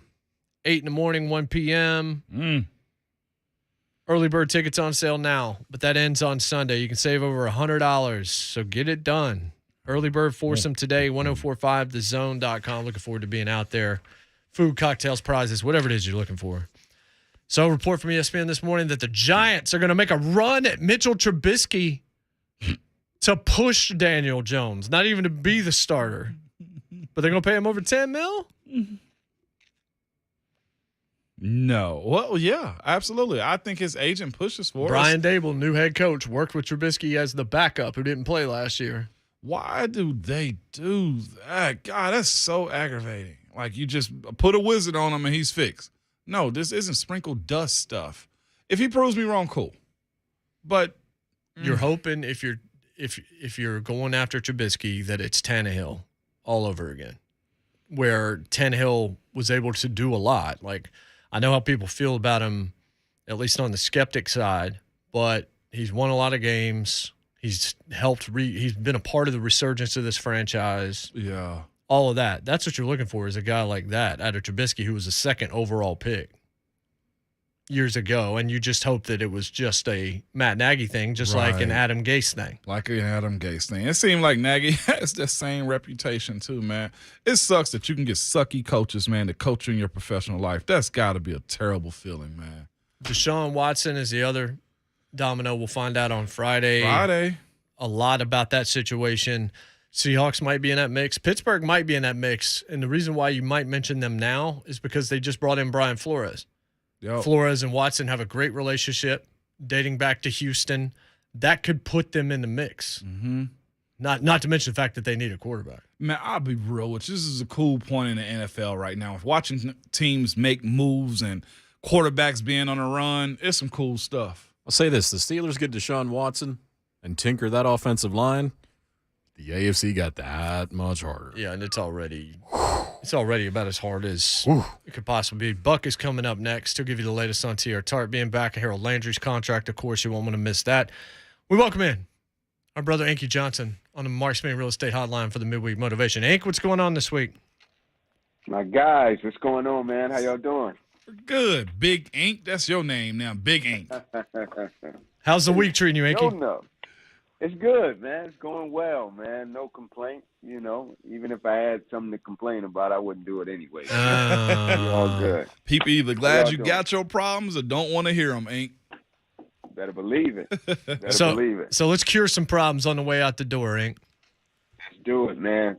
I got a quote card for us today that I want to start us off with. It reads, "Do you remember the things you were worrying about a year ago? How did they work out? Didn't you waste a lot of fruitless energy on account of most of them? Didn't most of them turn out okay after all?"